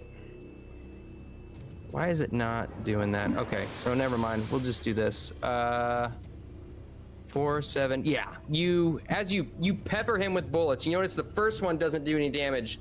The second one hits center mass. Third one right in the chest, and the fourth shot hits him right in the neck. He spurts blood, sprays all over the snow, and falls dead to the ground. holy moly! Splatstaffa. Yeah. Oh, that was in such Well- poor taste, Mr. G. Can't say I'll miss you there, dear Mustafa. I told you he needed to die from the get-go. Okay, and then my next one you said is at a penalty. Yep. But since he's in cover, that would be 2 penalty dice. Ew. That's gross. You'll hit him. You're Sevvy. Come on, you got this. I will spend Come on, make Moss look stupid. that. Question. Can I spend 2 bonus die to make it a flat roll? No. Can she add 1 bonus die to Can make I it add a less flat roll? Yeah, a 1p You instead can of add 2p. 1 bonus die. Okay, so I'll make it a 1p instead of 2p. All right, I'll do that. Okay, dice, don't fail me now. Come on, Simps. Oh, you terrible Simps, you. It was a regular success. Oh, Jesus. With that, wow. Yeah, she has 90 in it. Oh, Jesus, you don't miss. Oh, I got you. Okay. So half of your bullets hit him as well. Go ahead and roll it Go ahead and roll your damage 4 times. Okay, I'll roll the Well, does first she one. need to stop after the first one? Yeah. Oh wait. Hold on. What? Oh, okay, never mind. You rolled it. You Holy rolled it with a bonus shit. or a Eureka point. Go ahead. Okay. Oh yeah, Well, he's yeah. Keep going. oh, he doesn't have that magic. Okay. 1, Yeah, keep going. 2, Oh, ho, ho, ho, ho. Yeah, he is. 3. He is down. He is dead. 4. Nice. Okay. So after she kills them, she'll like lift her tummy gun and go like, Ba-da-da-da-da. Yeah. Remy in the sky with bullets. Da, da, da, da, da, da, da, da. okay, and I'll say, "Come out, Gore. They're dead. Help me Slayer is basically going up to Mustafa and kicking that knife out of his hand and making sure that he is dead. I will. And as you I will approach, loot. I will as you loot. approach Mustafa, you look down on him. You kick the knife out of his hand. You look, and it looks to be a Turkish scimitar. And you look at his face, and you watch as it contorts back to what would be almost probably an original shape. You see a man, probably in his late 30s, dark mustache, and it looks almost like the individuals you've found dead at the Scotland Yard back in London. Oh my Is this God. the real one?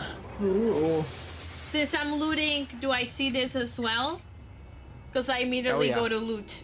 Okay, I'll point Tell it out Jimmy. and I'll tell Tell Jimmy. Jimmy, come over here and look at this. Jimmy, who's been in the hole this whole time, gets out and Come look at the dead guys. still clutching the arm. Look at what, Miss India? Oh god. Okay. Oh my look. gosh. This what they used to be Remy. His face switched like magic. Holy moly, they're all dead. And That's it's right, fine. Jimmy. I will reload my tummy gun. You never know when more are coming. Help me bury the dead bodies. Jimmy, I'll give Jimmy a shovel. When you say bury, don't you mean just throw them in the basement and we'll cover that back up? Oh, it's gonna stink. No, not if we bury it back up. Okay, I guess Jimmy, you got your orders. You can bury them back in the basement. So wait, was that the guy you met, Jimmy? The same exact guy? 100% sure. Do I recognize him? It looks very, very similar. Yeah. To the fellow I ran into at the what was that? The embassy, the Turkish embassy. It was at the Challenger lecture where you met him outside. Okay. The first candy van incident almost. Is there anything he could roll to be sure if it was the same exact guy? Yeah, that's a good question. Clay is impressed with how well you're all handling the fact that of everything that's just happened. I'm used to And while killing they're doing people. that, Clay takes the scimitar and basically takes that and goes and tosses it in the back of the truck. I mean, Jimmy's definitely trembling as he's doing this, but And make sure to he's... loot the corpses before Jimmy holds them down. For the record, what do they have? Do they have anything that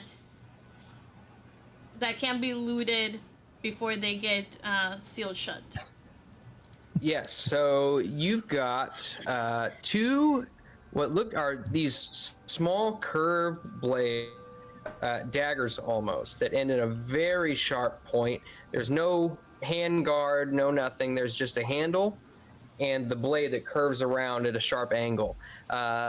These are what you would guess to be probably skinning knives. Is there any ID on them?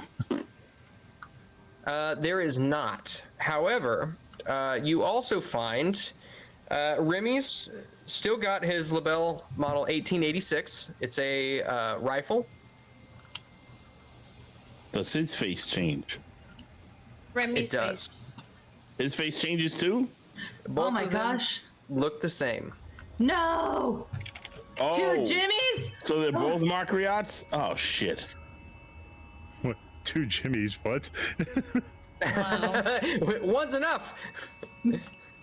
Wow, that is crazy. I will take the.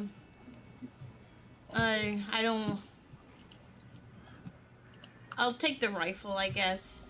If you tell me what it is. What is the rifle? So the rifle is a.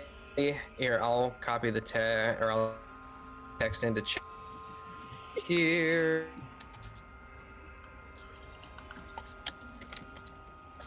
This is a French standard issue military rifle. And then after I'm done looting their corpses, I'll go search their car.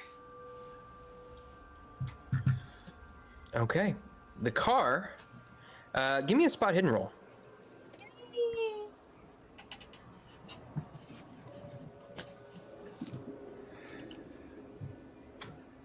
I either got a 40 or a 4. There you go. There can be only one Jimmy. You got a 40. It's a hard success. Okay. You look, and it looks like there wasn't a whole lot in this car. However, you do see just behind the driver's seat, looks like there is a woman's purse. And you also see speckled on the driver's and passenger seat a little bit of blood. Okay, I will boy. open the purse and see what's inside. You see toiletries, you see 13. Whatever you said, we didn't hear You see 13 francs, There you go. Okay. some lipstick, just general makeup, beauty supply, some toiletries, perfume. Is You there would an guess ID? that This car probably did not belong to them. You know, Cleo boy, I'm starting to think we may have a Makriot problem. A doppelganger Makriot problem of extreme proportions. You don't think. You What the hell are we going to do about that? Point her at them. It's not a bad plan. Okay, I he is can't- basically saying we can do one of two things. We can take the bodies and bury them, or we put them in this car, we drive somewhere out in the middle of nowhere and leave it, and then drive back in my truck. I thought we were just going to bury them down below and then cover it all up again. We have to get rid of the car anyway. I don't really care. It's just You know what? wasting more time. He makes a good point, but we should all go together if we do that. Because one, yes. if someone digs it up again or comes looking, they might find the bodies, and we don't want them to catch the bodies on their wrap. And also, the farther away from here, the less trouble it will bring this family, who's seem to have suffered enough already. That's true. We can do that.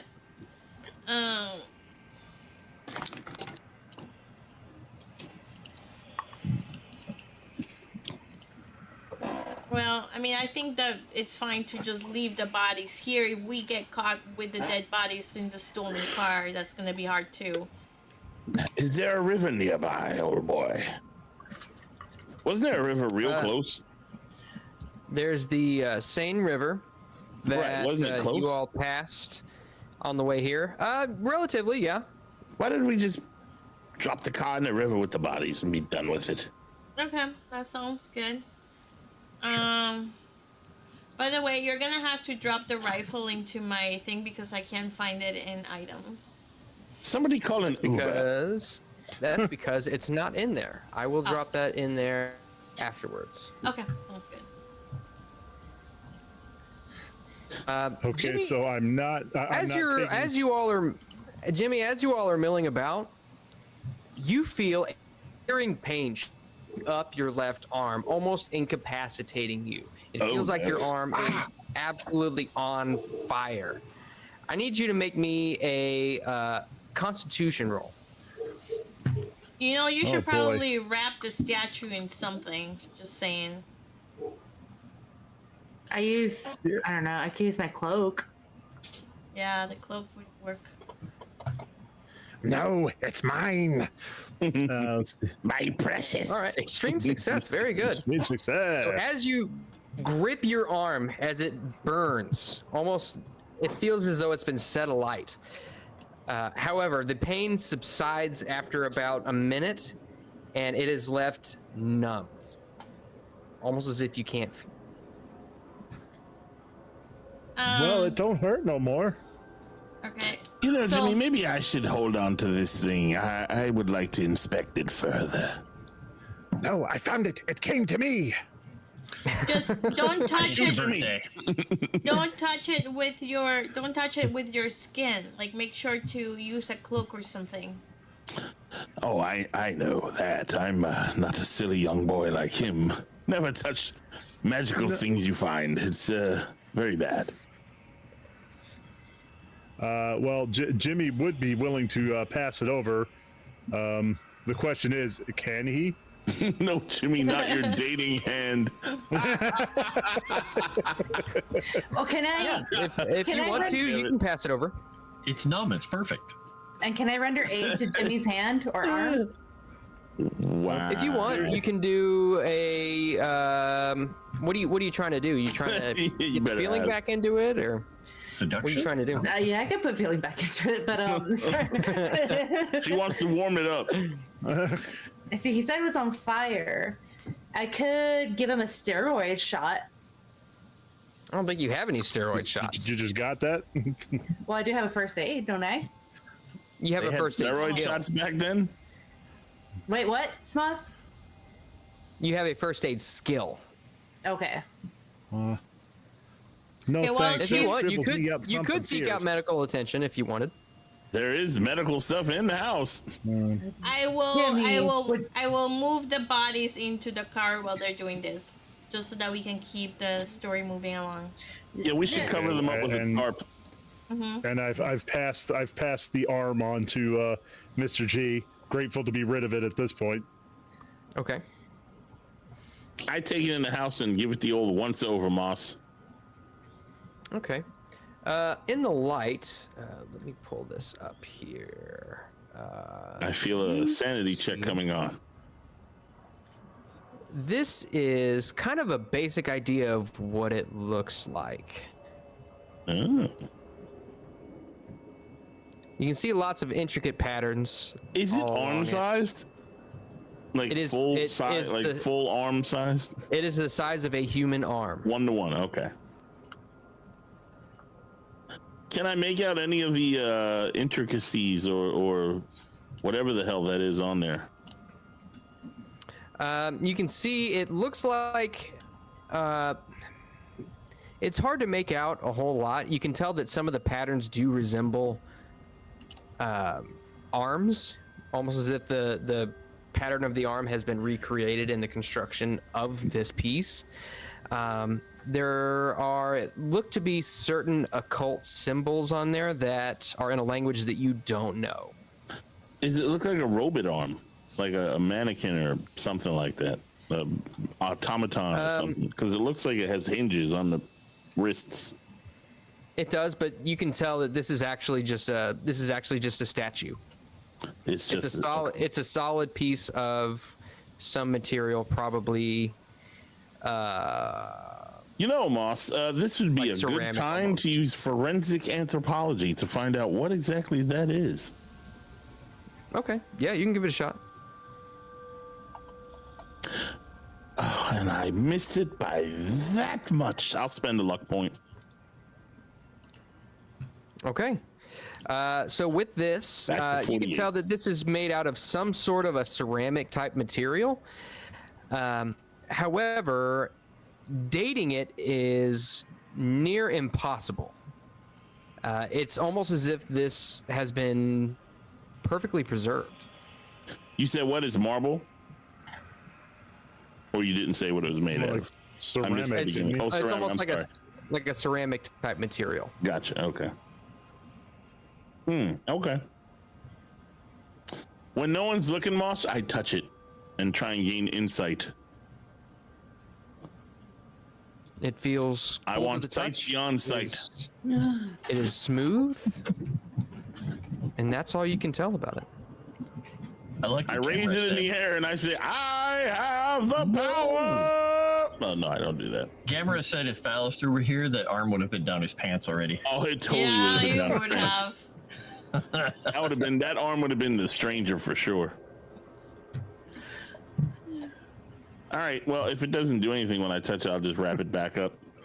And so you said there's nothing I can do to determine any of the markings or anything. I can't roll an occult thing or nothing like that. I mean, it's whatever markings are on there. It looks like it's scribblings in languages that you don't know. Okay. Nothing in any Date any arm. What's that, JT? You said what now? I said nothing in any other text I've ever read or anything of the sort.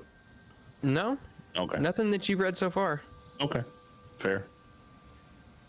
Okay.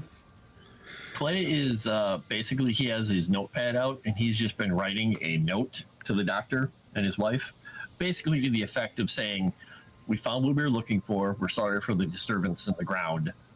Give it some time before you go down there and investigate. There's unpleasant No. horrors down there." Don't tell them to investigate. I thought we were closing it up and, Yeah, and we should putting the. probably bury it. We We should should close clo- it up. But No, it's we their should- property and they may go back down in there at any point. We can't stop them from digging. Well, it I would back say up. I wouldn't go back in there. No. Yeah, And I would that's tell why he's them not saying- to go. Well, they'll do whatever they're going to do because they're people. So he's not even bothering to tell them that because he knows that they're going to do whatever the hell they want. Well, we should Because put the. You could tell that based on what you were telling Christian and your previous conversations, he was very interested as to what kind of history laid beneath his house. No. And then just say, "We're sorry for the inconvenience. We hope we didn't disturb you too much, and please let us know if your family's situation improves." And he's going to give them his addresses in different places so he can reach them, or they can reach them. Add this to it, please. We removed the object we sought, but there are still dangers within that thing. Be careful what you touch if you disobey our what's the word I'm looking for? Warnings about going down there. Yes, be careful if you do not heed our warnings. At least be careful. There are still dangers aplenty in that crypt. And he'll add that as a postscript, from Eldritch specifically. Yeah. Maybe Just move. call him our resident expert. Maybe move. Yeah. And sorry if you see bullet holes in your stone wall. No, he doesn't say that. He does not say that. I didn't miss any of my shots. You did. Yeah, you did miss not half all. of your shot. Yeah, only half of your shots missed. You were very You look good at the house. half There the was time. it's very good for an automatic rifle shot, but not all of them landed.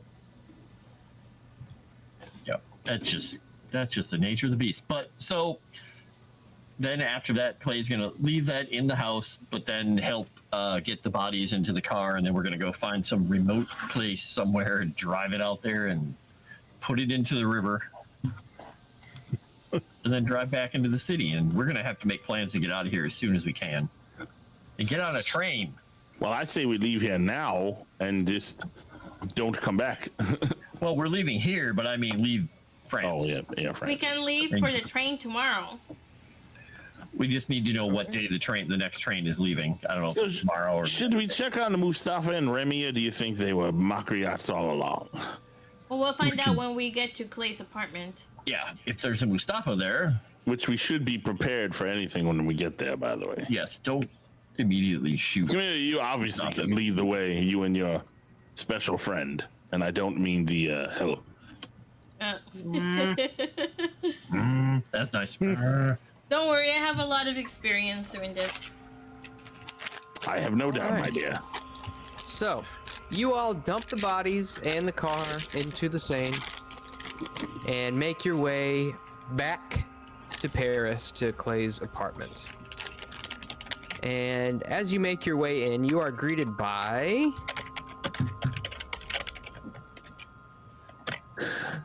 Oh, Miss Camellia, it's good to see you. Where have... You all look terrible and dirty. Well, that's because that's because we had to kill you.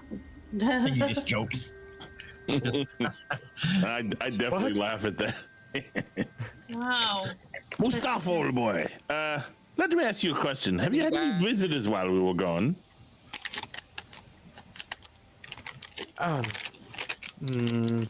There was an individual who stopped by to, he was looking for you all. What And what gentleman? did you tell him? Well, I told him that you were out going to, how do you say?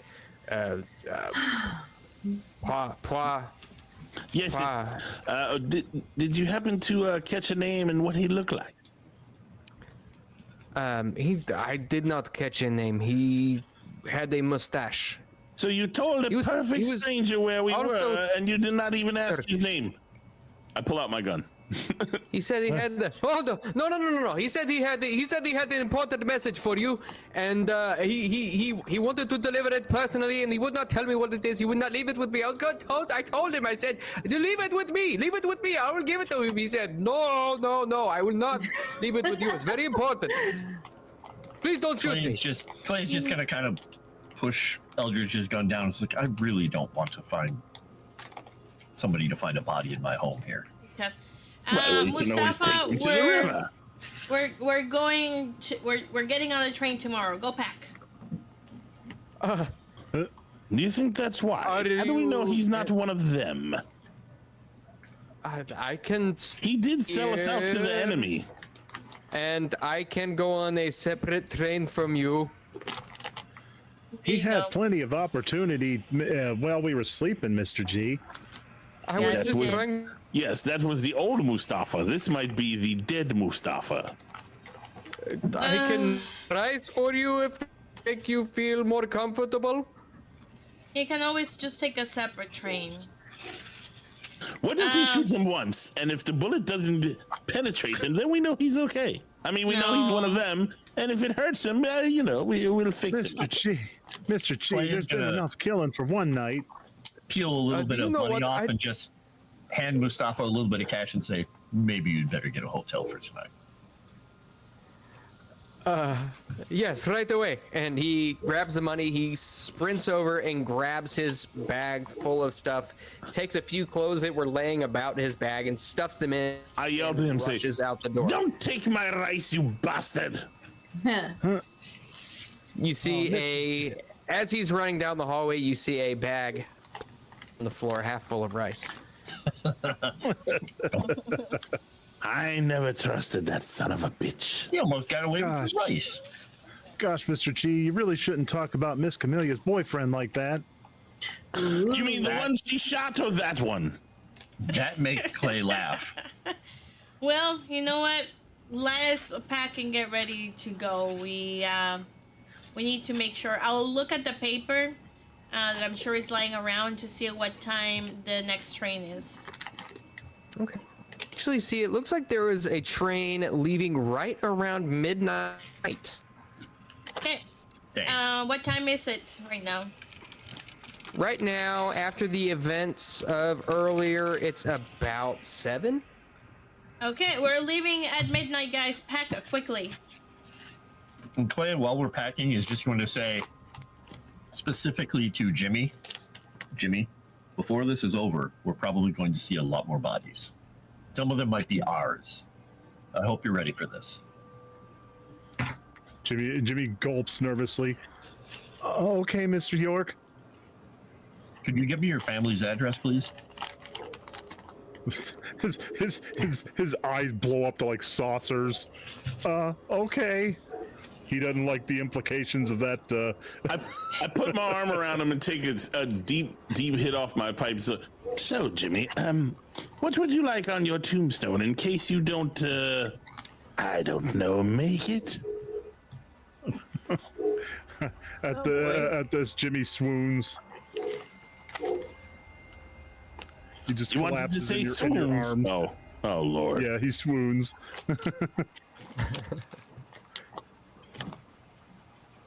All right, so dear. is there anything else that you all would like to do before you board the train at midnight? Nope.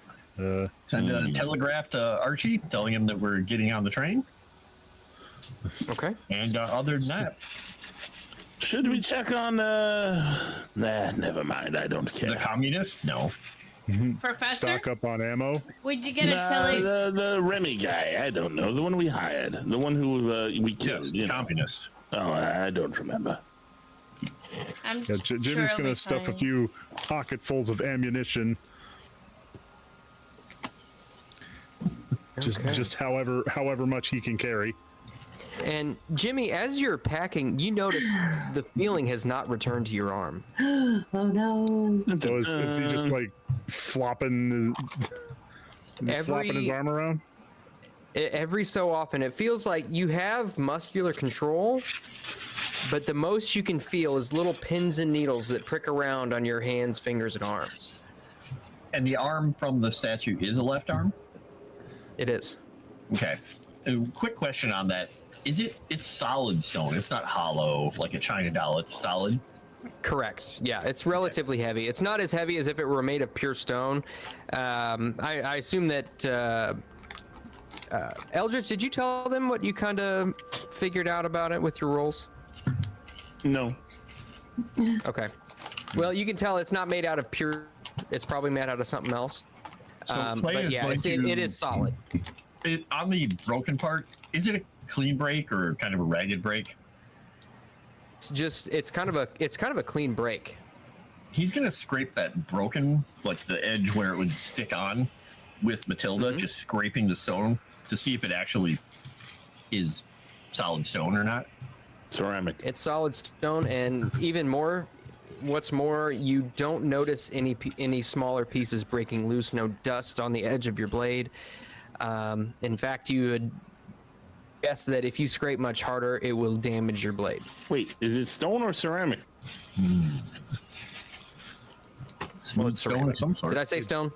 You said The stone. material doesn't flake off of the arm. Okay.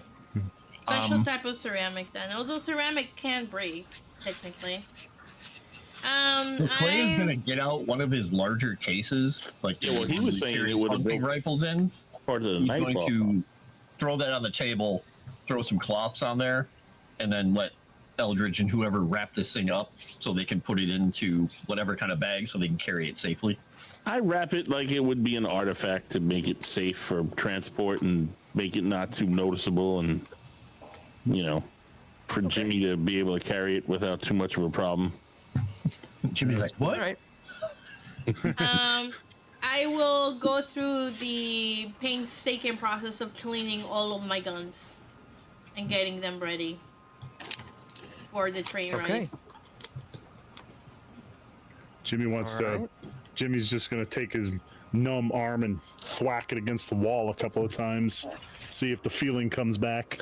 I try and give him some first aid because he looks retarded. Wow. How are you? So as you smack your hand against the arm, you notice there's almost your arm turns like a bright red, almost to the point where you feel like it could bruise, but even still, you feel nothing.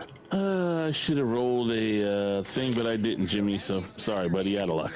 I have no idea what's wrong with you. It's okay, Mr. G. This wasn't my good arm anyway. Well, it will be now. If you catch my meaning, boy. Okay, then Wow, I'm once Sure, I it's just Don't need do to that. sleep it off. so once Jimmy, do it's you need help time, packing? I still have control of my arm, according to Moss. So it's just numb. All right. once it's time, Camellia will round out everybody so that we can Don't leave. you have a 'cause ridiculous first aid? Sorry. me? No, Jimmy. Don't you have a ridiculous first aid? I do have pretty high first aid. I don't know if first it's aid going is- to do anything. My first don't you aid is try and only help yourself? 60. 60? That's not a only. That's pretty good. That's you got a better than a 50-50 shot. Yeah. No. Okay, what the hell? I will Let's- help. I will help Jimmy as well. Sevvy and see. her 1,000,000-point character. There you go. 16. Okay. What does a Okay. hard success do for Jimmy? Well, you would guess that based on that, really all you would need to do is probably return blood flow to the numbed area. But to the best of your knowledge, there's no decrease in blood flow to his arm. It's hard to say. Okay. You could rub it a So- little bit. You and Miss India are going to have to give it a personal massage. I will tell you that you need to massage your arm, moving downwards to give more blood flow and like have the blood move if you want it to work. And then I'll go back to putting everything in the car and leave him alone. India winks at him and Jimmy passes out. Doing that, Jimmy, Clay just comes by you after you said that and just said, she has a Thompson submachine gun in her possession. Watch what you say to her. To who? Who'd you say that to? To Jimmy. To Jimmy. Okay, I'm just going to say right now that was not actually said. Okay. Okay. Well, would he say that? No, he probably would say that somewhere there. That was parody, Jimmy. Uh, An even more ridiculous Jimmy. Okay. But yeah, no, he's So, while concerned you- about the loss of his feeling. Go ahead, sorry. Oh no! While you all are packing, go ahead and give me a listen roll. Okay. everybody? Yeah. Nope.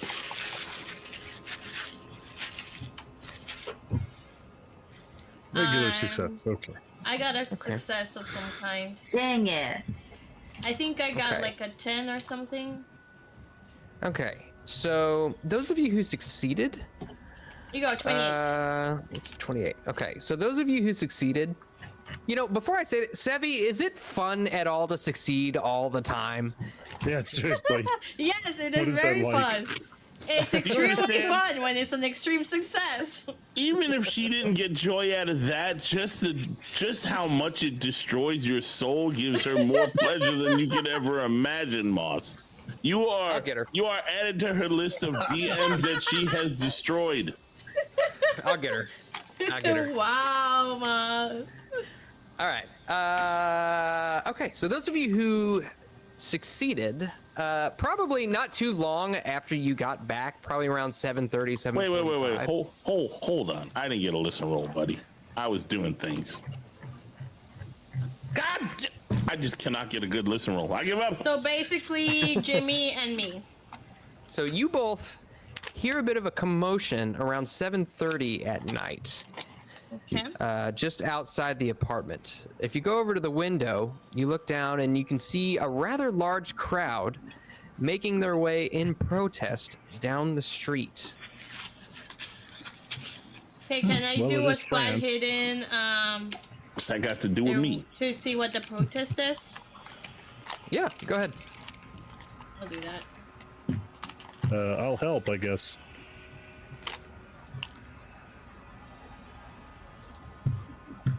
Oh my god. Well, I can tell you that's gonna be an absolutely amazing roll because I rolled a 2 and a 10, whatever course that it is. means, and I used an Eureka point. So Yeah, you can clearly see up. Here. They're holding. A few of them are holding up signs. You can tell that a lot of them are mostly young, probably college age, maybe a little bit older, Frenchmen and Frenchwomen. Dregs of society. Got it. Honest. Boy. Chusku says Sevvy's the thing to so is afraid of. There we go, a 2. I got an extreme success. Do they got stupid pink hair and side And- fades? No, they're actually very dirty, and they suck. They are all Yeah. holding signs that says "Libérez la rue," They have Let's blue hair? say which Liberate. Are they- liberty for Are all. they Are we still in France? Are they traditional protesters? yeah. Are the girls with the titties out and all? Just kidding. Roll a luck roll. No, Please answer that question. I was just If you joking. fail, their titties are out. What are they saying? Liberty for what? Libérez la Oh, free the. rue. So liberate, free the streets. English, mother effer. Well, Camellia doesn't know French. See that, Okay, Moss? I will ask Clay what that means. Your misery has summoned a Rudai to Hard success, so their titties are out. Oh, Erudai, I will succeed where you have failed. We are still very early in this campaign. We are very early. What Hey, if Daxy, by Moss's the way, hair they turns have- gray too? They have yet to encounter the things which are not supposed to be encountered, but they will. Yay! Let's So, Clay, you know Yes. that means free the Ruhr, which you know is it's a territory which the French are currently occupying from the Germans Can you spell that? Can after you the end spell of that? World War One. RUHR. RUHR. Yep. The Ruhr And Valley. with that, you actually see Remy amongst the crowd. Real Remy? Stop everybody from shooting. Well, it's hard to say, Um, but he's there. By the way, I was going to answer something Daxy asked. He's like, why would anybody enjoy failing? I love failing at role-playing games. But that's because if I succeed all the time, then I don't get to do the challenging stuff. It's nice to go up, but sometimes it's fun to fail. Especially in Cthulhu, you can just do horrible, horrible things. It's kind of entertaining. It's a little disappointing occasionally. But if you go crazy sometimes, fun things can happen. It's Yes, well, if you're crazy all the time, it doesn't matter. But you're going to become Wow. sane, and then you're not going to know what to do with yourself. I've already become sane. I'm more sane than any of you. He has like 100% Seriously. sanity. Well, he has it high as he can go with his Cthulhu mythos, so it should be below 100. Well below 100. Yeah, it should be your max should be where your if you haven't lost any, your max should be where your sanity's at. Should be, but you let me keep that extra that you gave me, so I don't know. All right, have a so right. Yep. okay, so Well, are we no back? longer. I'm saying yes. Okay, so I will make sure that we get on the train in time, and we do have first class tickets, of course. Yep, we have our tickets paid for and all that, so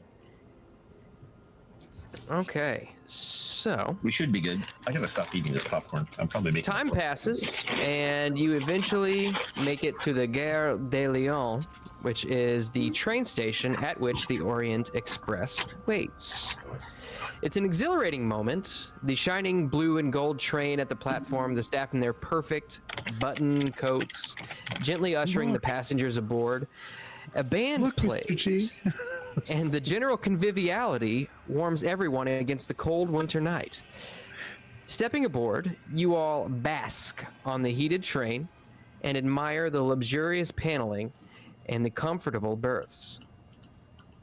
Wow, the train. The train. Mr. G, it's shaking. Mr. G, it's the train. Unhand me, you goon. Goon. Sorry, that got me. Now, those of you, everybody boarding the train, they make themselves a brilliant assembly, but especially tonight, as there is a large crowd gathered on the platform, throwing roses at a vibrant young woman. And I will show you this woman. Oh, is this the woman from the dungeon?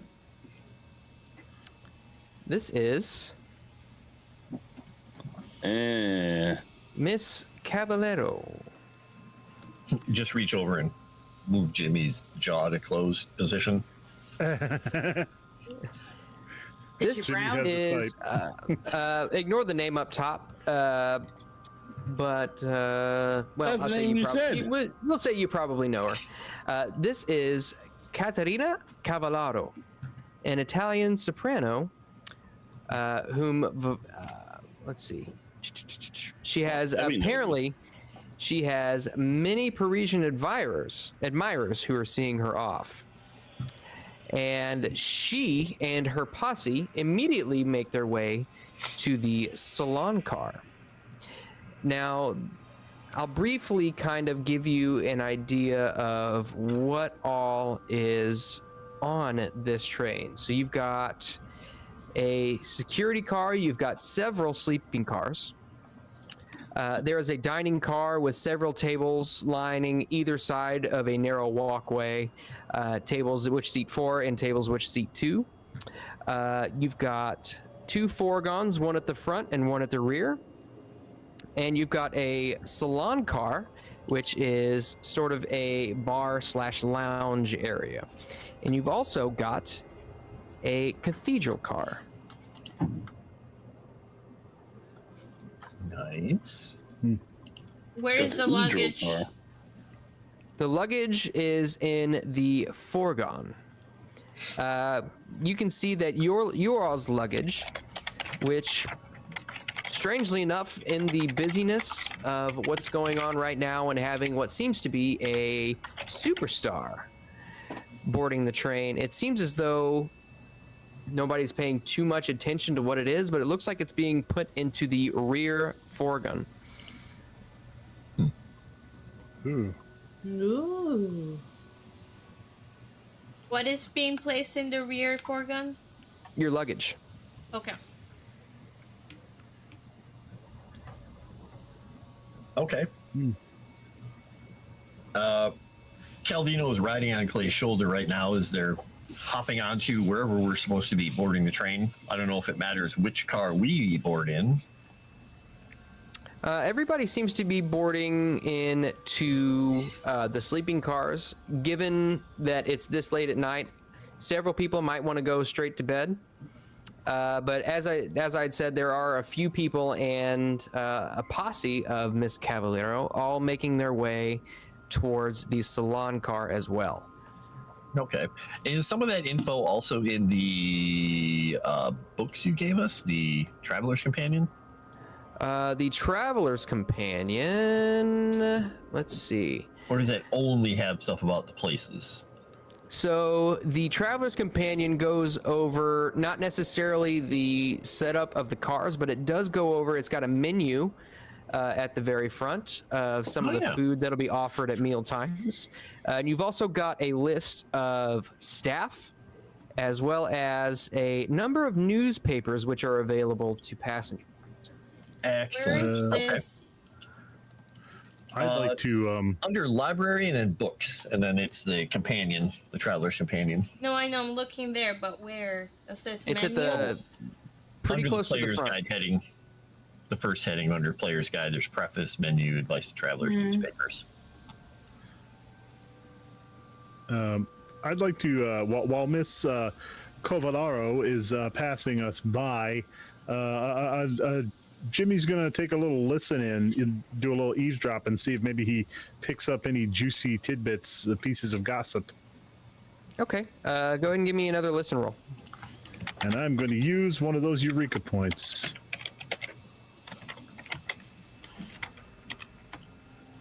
And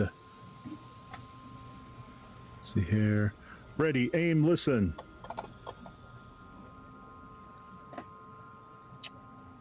Hey, regular success. Regular success? Okay. You hear them talking about, people are giving her all kinds of accolades. The name L'Apparat is mentioned, and you can tell that a lot of them are speaking English because there is a bit of a language barrier between French and Italian. However, you can tell that she's Italian, and she mentions that she had just gotten done at L'Opera about an hour ago and is on her way to Teatro alla Scala. Well, none of that's ringing any bells. Maybe I can spot something that catches the eye.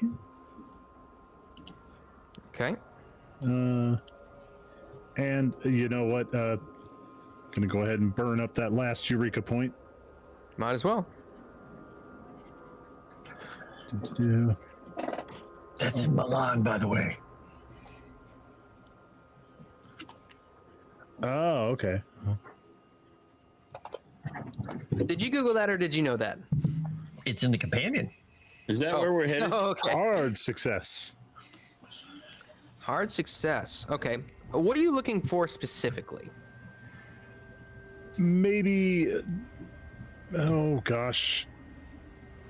Maybe somebody's got some weird little quirk about them, or maybe they're carrying something that gives something away, and an important detail. Jimmy doesn't really know what specifically he's looking for, but if there's something that sticks out, that's what he's hoping to hone in on. Okay. You notice that all are dressed very well. There is one gentleman in kind of a dark suit with a blue tie. He's standing quite close to Miss Cavallaro and is quite obsessed with the way that she smells. Is his There's name always a Biden by any weirdo. chance? There's always a weirdo in every place. It's got an umlaut over the I, though, and the E. Yeah. By then. Well, maybe I'll take note of this gentleman and keep an eye on him. A distant relative, perhaps. We get ourselves boarded then, I guess. Find our rooms. Our nice rooms. Okay. All right, and you enter your rooms, and you can see that most of these sleep two. There are 4 rooms in each car, 4 sleeping cabins in each car that sleep 1, and the beds all fold up into chairs. Now you've got 3 rooms, 1 of which sleeps 1, and 2 of which sleep 2. I will room with India Maria. All right. Roomies. I get toppers. Sure. Giggity. And then Oh. I'm guessing Clay is taking the single unless those two have some reason not to be in the same room. I didn't even. Yeah. Yeah, I'm used to it. So Bottom I seven guess I'll. confirmed. Oh dear. Now again, we will remind you she does have the Tommy gun. Yeah.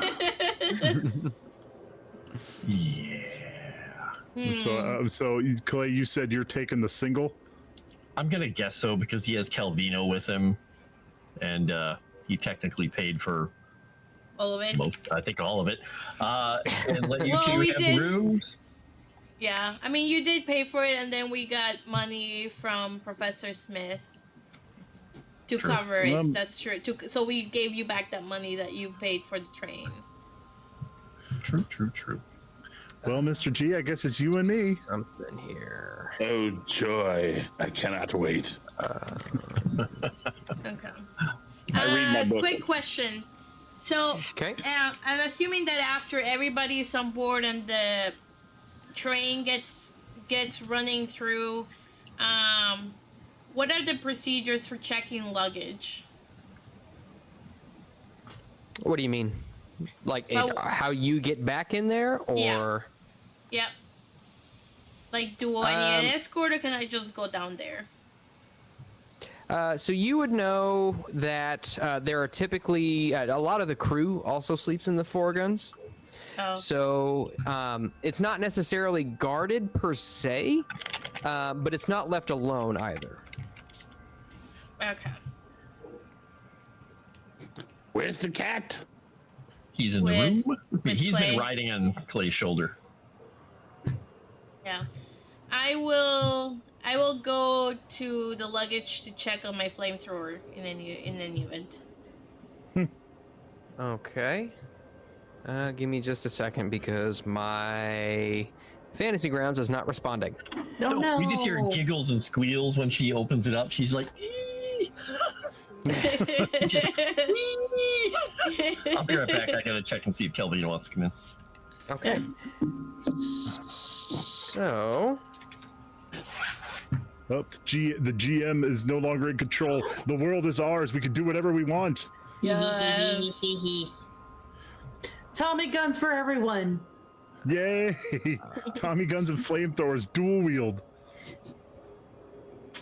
all right. So, you go back into the foregon, and you look around, and there are a couple of birds which look like a few crew members are sleeping. However, there is one that's kind of on a fold-out right next to the... he immediately stands up and straightens out his... He says, yes, can I be of service? Nope, carry on. I just came to check on something. Oh, may I see your ticket, please? Oh, sure. Okay, you flash your ticket, and he nods and kind of gives you a gesture as in, go right ahead. Go ahead, and as you're sifting through all of the luggage, give me a spot hidden roll.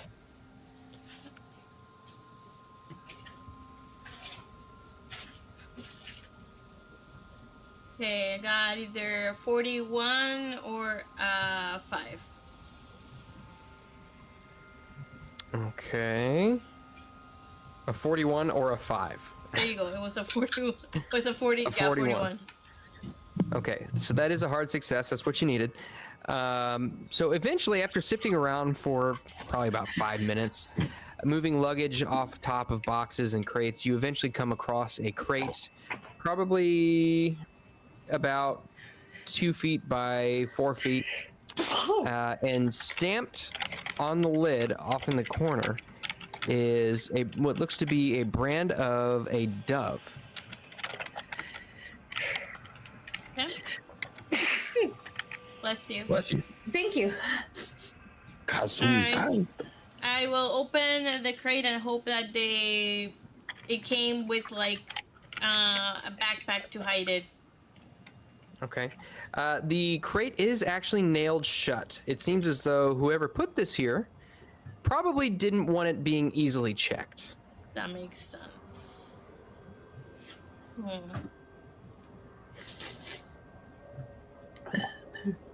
Wrapped up in a triple fat goose. Yeah. What are the chances that they included the a hiking backpack to hide it? Give me a hard luck roll. Oh goodness. Okay. Oh, I mean, like a big sailor's laundry bag kind of thing, the cargo bag that sailors use and Marines. Moss, how much does that thing weigh? It's a good. I was gonna ask that. With a It's like- tank on it. Oh my god! No. Oh, failed. Actually So- failed a roll. Wait. It's hard to say whether they included a backpack or not. Okay. Given the size of the crate and the size of the flamethrower, you'd imagine probably not. Okay. However, let me see.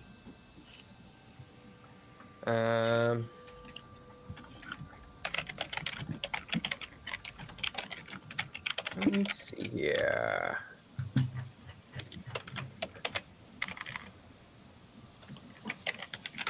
Do.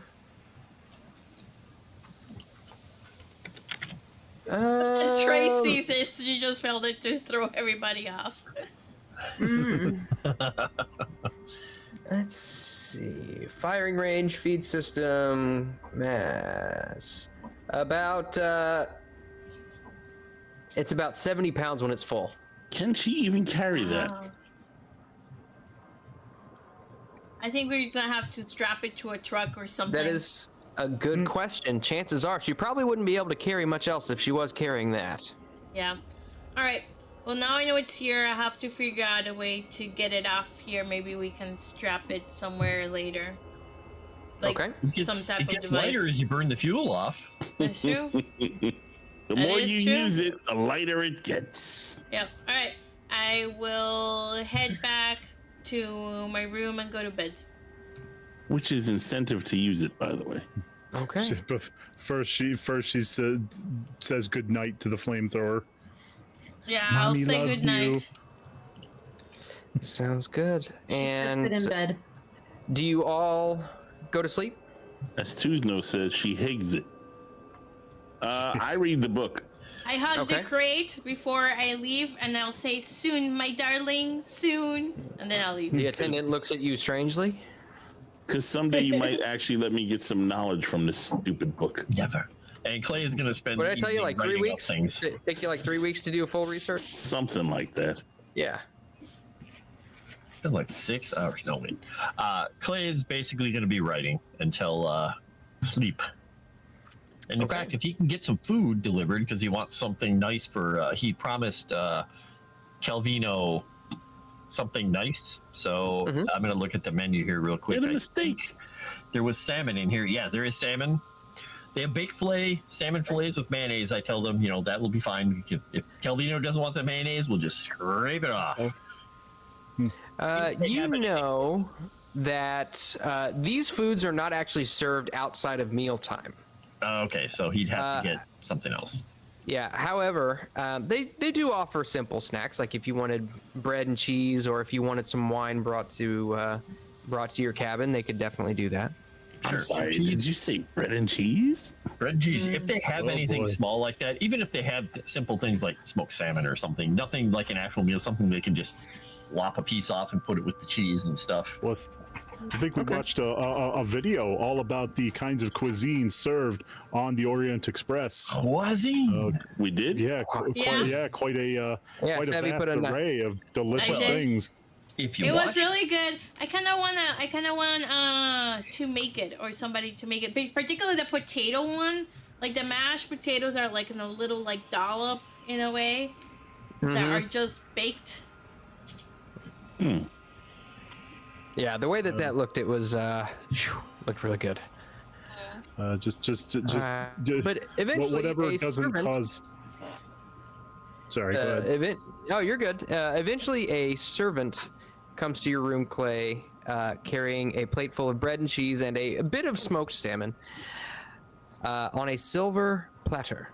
as everything is delivered on a silver platter on the Orient Express. Is this the next day or? No, so this is you all are going to bed, I assume. Yep, this will be bed after that. He greets him in the door. He's basically wearing his pants and boots and his suspenders, but he's just wearing a tank top. So he's just huge dude that's all scarred and burned and beat up with a pen and a book in his hand, and opens the door and he's like, ah, good. Looks down at him. Book right. and lots of coffee. So you all go to bed. Around 2 in the morning, you are all awoken. Oh no. Not by anything malicious or Yeah, right. otherwise frightful, We don't trust you. but by the sound of a beautiful aria. Oh my It seems as though the opera singer in the salon car has taken to song, and actually it's very pleasant and beautiful. Looks like Wayne Brady Gore is gonna have to shoot a bitch. I'm gonna go back to bed. Yeah, as you listen to that, you pass through, you see out the window, the light kind of dissipates as you hear the sound of the train magnify, and you begin passing through a long tunnel. Eventually, at about 6:45 a.m., you arrive in Lucerne. I think I'm pronouncing that right. Lausanne, Switzerland. And the train comes to a stop. Oh man. I hope that singing wasn't what I thought it was. Now, we have nothing. Wait. We didn't have any indication that there was anything in Switzerland, correct? Or did we? Like a part of the simulacrum? I'm trying to remember if all of our notes here. Hang on. Okay, Sophia. Hold So on. France, Venice, Trieste, Belgrade. Okay. If you don't remember, you can. I'm looking Yeah, at I got Beddoes' notes in front of me. The statue was dismembered in Paris prior to the French Revolution. Okay, so we got that. Napoleon soldiers carried the piece into Venice. Another fragment made its way to Trieste, which is Trieste, which is in Italy, I think. There might be a piece in the Kingdom of Serbs, Croats, and Slavs at the National Museum of Belgrade. One part was lost near Sofia during the Bulgarian War. Where are we? You said no. We're not. Well, isn't Belgrade? Isn't that in Switzerland? Belgrade, isn't that in like no, my gosh, no, Serbia. Yeah. No. Then it says in Milan. So and near everybody, go Sofia ahead and give me an idea roll. Okay. Make that small. Listen, my brain gets so little exercise. You gotta let me at least try. Nope, I failed. Oops, I'm trying to put a. There we go. Where's my roll. ID roll? Boom, there it is.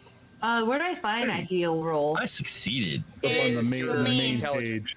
And me. It's your intelligence. If you look right under the word int or the letters INT, it says idea. Oh, there it is. Regular success. All right. All right. So This those of you who hard success. succeeded, you recall a letter which you were given by Christian Lorien. This is the one that this is the guy who. Oh yeah, Wellington. He was the guy who said, "Please." He was the one who wanted more information on whether or not there may have been a piece of the simulacrum just beneath Lorien's house. Okay, so he might be a source of more info on the thing, regardless of whether or not we tell him we found anything. Like, okay. Summary. I apologize for those request.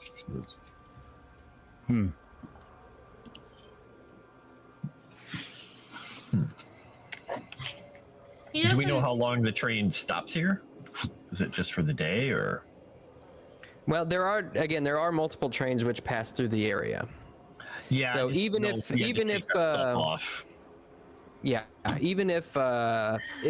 this one did leave, there would be one shortly soon after. Okay. Yeah, we just want to stay with our stuff. So basically, we'd have to, if we're going to be gone for a long enough time, we have to take everything. Well, if you decide to disembark, you can have the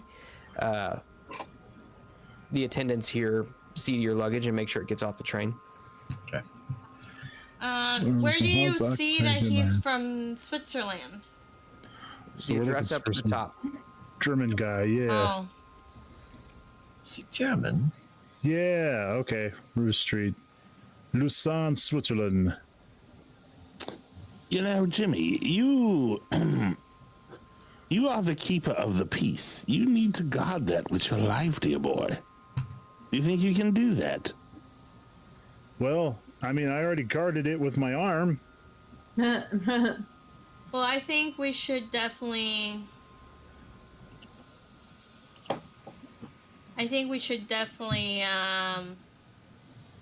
get out. We can tell the folks to get our luggage off, maybe. And go talk to this person. I think we'll need it. Okay. Don't. So the attendants remove your luggage from the train and set it on the platform before you. Even the special luggage? All of the luggage that belongs to you. And yes, that includes your very, very heavy package. Camellia.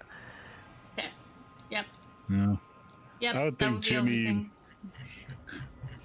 I think Jimmy would keep the arm, the wrapped up arm with him, since he's been entrusted with it apparently. Yep. It's in its own bag. So the Jimmy has had area greatness around pushed upon him. in Lucerne, given that it's 6:45 in the morning, it's very, very cold, and there is a heavy fog which is blanketing the area. It makes it very hard to see any good distance in front of you. The air is almost thick, and it makes you feel slightly claustrophobic. You would guess that being 6:45 in the morning, many businesses are not open. However, there is an open cafe nearby with a nice warm light. Okay. Excellent. Making a beeline for that, Yeah, we'll go there. and then find someone who can tell us where the nearest hotel is, so we can get some rooms, just in Okay. case we're here for a bit. All right. So the place you walk into this nice snug little cafe, and you can smell immediately the warming sense of coffee, croissants, all kinds of different pastries. You ask about lodging, and are you asking for any sort of lodging in particular? Very nice lodging, first class, or does it matter? Really nice lodging, because they only get to go to Switzerland for once in their life, probably. Who knows? So we'll make it nice. Okay. So the individual behind the counter informs you of the Beau Rivage Palace.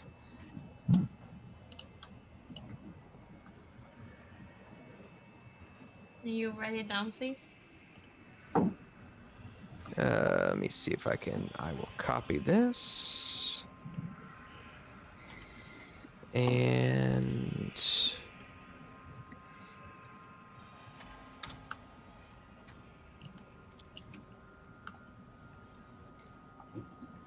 And he also mentions that there are many diplomats in town as well. Oh, It seems as though there are many diplomats from several countries, including Italy, France, Britain, and even Turkey. Oh boy.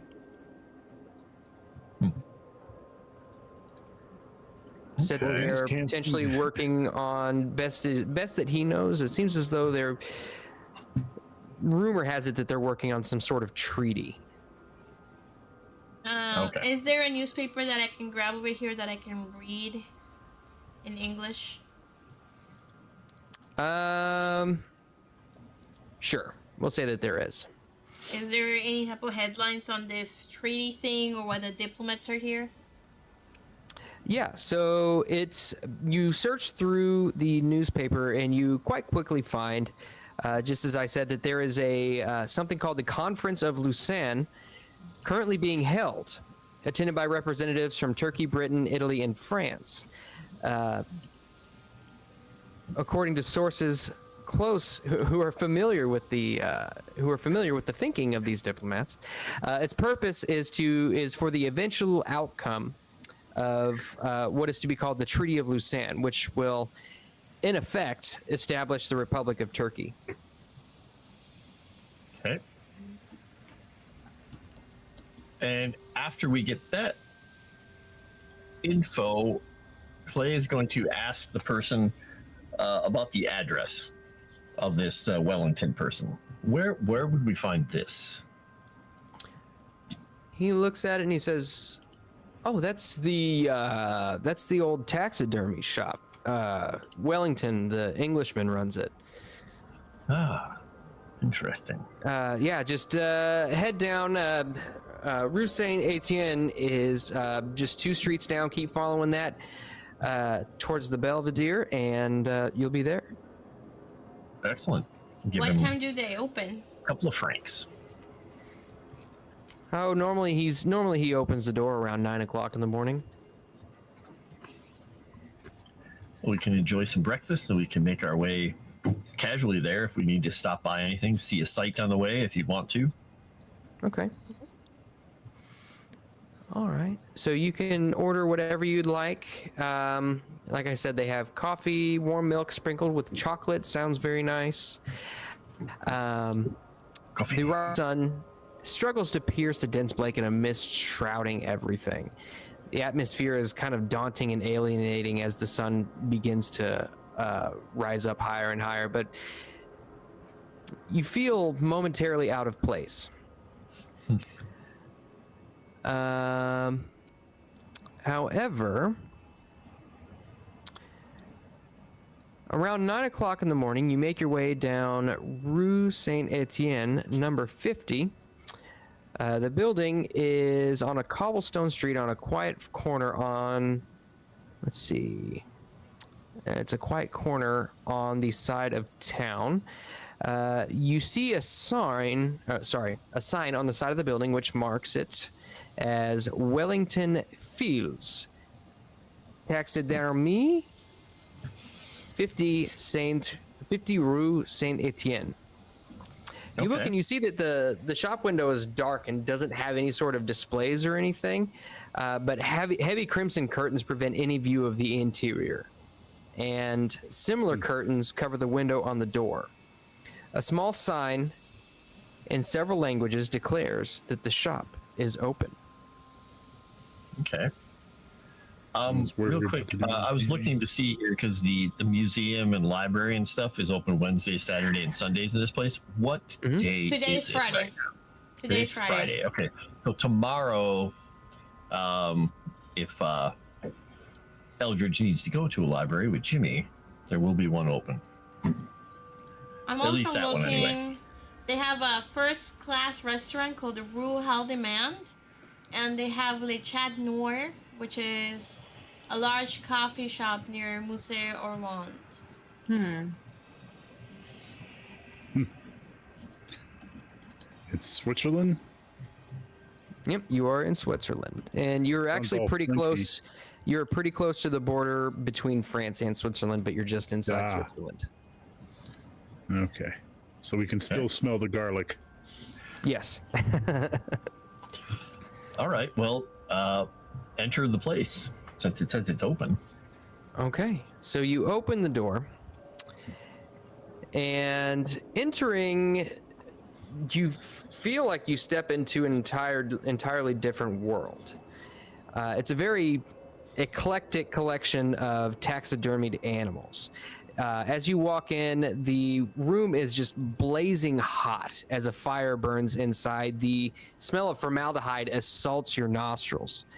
Animals of every description pose in surreal, conflicting tableau, and large vases overflow with dried lavender and other aromatic flowers, but it's hardly enough to even attempt to cover the stench of the formaldehyde.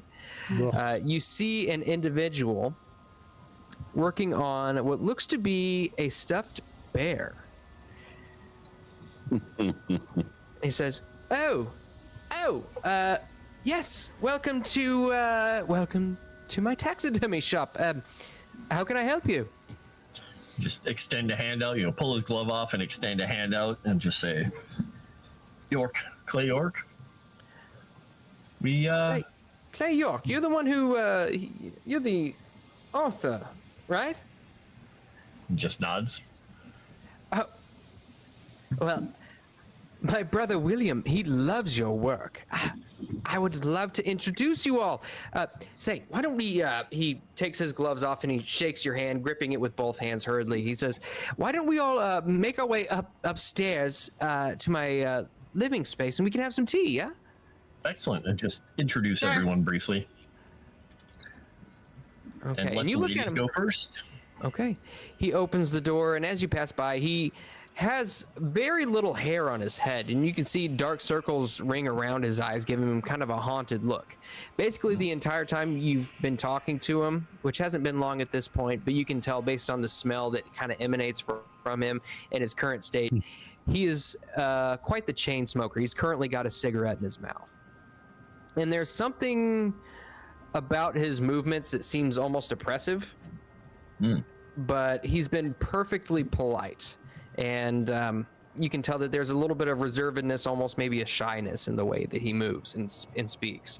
But he ushers you up the stairs.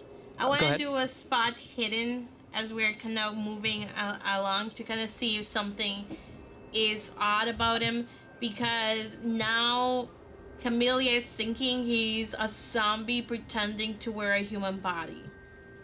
Like, this is just where her mind is at. And Clay is making a psychology roll because he's trying to find out if he notices that, like, is this person haunted by, an illness, a mental illness, something. Okay. Yeah. Go ahead, both of you. Let's see what we can figure out. Psychologize him. Yeah. Oh, yeah. Okay. I mean, you can definitely tell he is a haunted man. He's about 35. He appears to be probably he looks to be probably about in his 50s. But you can tell based on that psychology, he's not quite that old. Something in his past or present has aged him pretty rapidly. Camellia, did you roll as well? I did. I saw one of the dice was a 20. I didn't see the other dice, but my spot hidden is like a 97 or something. So it will be a success. It's just a matter of what it is because I didn't see the other roll. So hopefully it will show up soon enough. Okay. And you're trying to find out if he's like wearing, or if he's impersonating another person? Yeah, like I'm trying to like see like, is there like another dead body in there? Is there a pile of blood that was like scrubbed, like potentially hiding something like a different person? Does it look like the way that he's walking that maybe he's a zombie who's not very comfortable in his skin? Or do I see any type of papers lying around that might give us a hint about the fact that he might try to kill us? Why is this like taking so long? Just assume everybody wants to kill you. You'll be fine. I just look at him and I say to him in Latin, "Are you another Makriot doppelganger?" Obviously, Makriot is not a Latin word. Maybe not doppelganger either. But as much of that in Latin as I can get away with. Should I roll again? In his direction. Should I roll again and see if that works? I'm sorry, I don't speak Latin.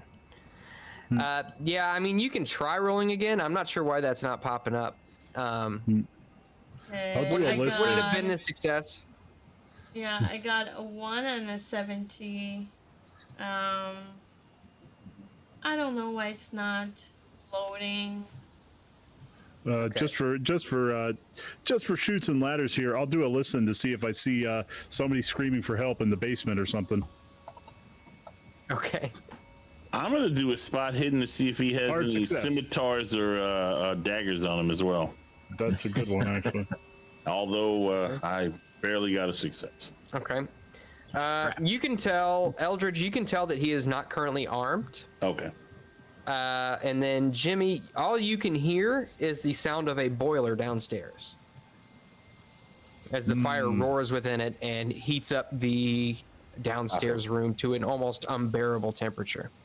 And you can see as you climb up the stairs, you look on either side of you. Just immediately as you crest the top of the stairs, there's a door off to your left and then 2 doors off to your right. All of which are currently closed. You see just in front of you there is an open doorway that leads into what looks like a kitchen/dining room.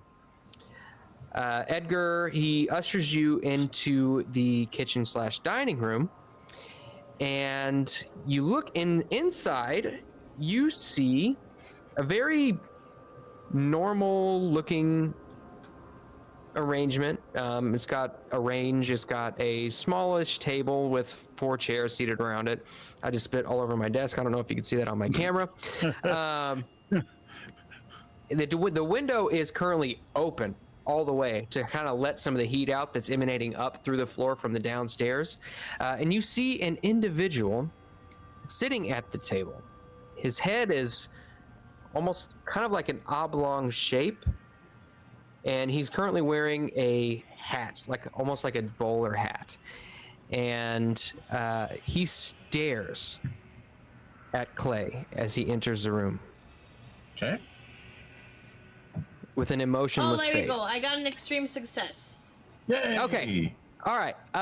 So just based on what you've seen so far, passing through up the stairs into the kitchen, there's nothing in there that would really give you the idea that he's hiding much of anything. Okay. I still think he's a zombie. Why does this person have an oblong face? Is it like a strange face, or is it just an oddly shaped face, or? It's he's got a very oddly shaped head. Okay. Like maybe he has had some sort of a disease, or he has something, or he has a deformity. You can give me probably a medicine roll, unless you just wanted to ask somebody directly. He's gonna make a medicine roll. He only has a 1 in it, so but I mean he has first aid if that matters. Mm-hmm. Would it be better than medicine? Probably not first aid. Yeah, medicine would Okay. be something. All right, we'll see. We'll even use his last point on it just in case. Oh, you did it. No way, dude. Yeah, nice. Hey. Let me roll for That's backup in the pipe. crazy. So I got one of her Okay. rolls because it was stuck in the pipe.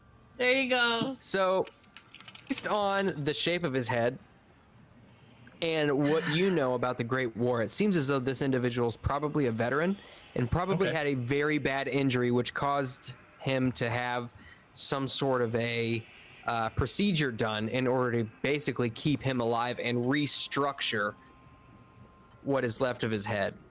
Okay. Got a moon head. So Clay is just going to look at him, give him a very grim smile, and say, "The war hit you too." He looks and stares straight at you and says Clay will nothing. turn one of the chairs around and put with his back there, and he'll just sit down kind of near him. Edgar looks over at you and he says, "Oh, don't mind William. He's not much of a talker. Oh, you, William." And you see he's kind of hunched over the range with a kettle as he puts it on the burner.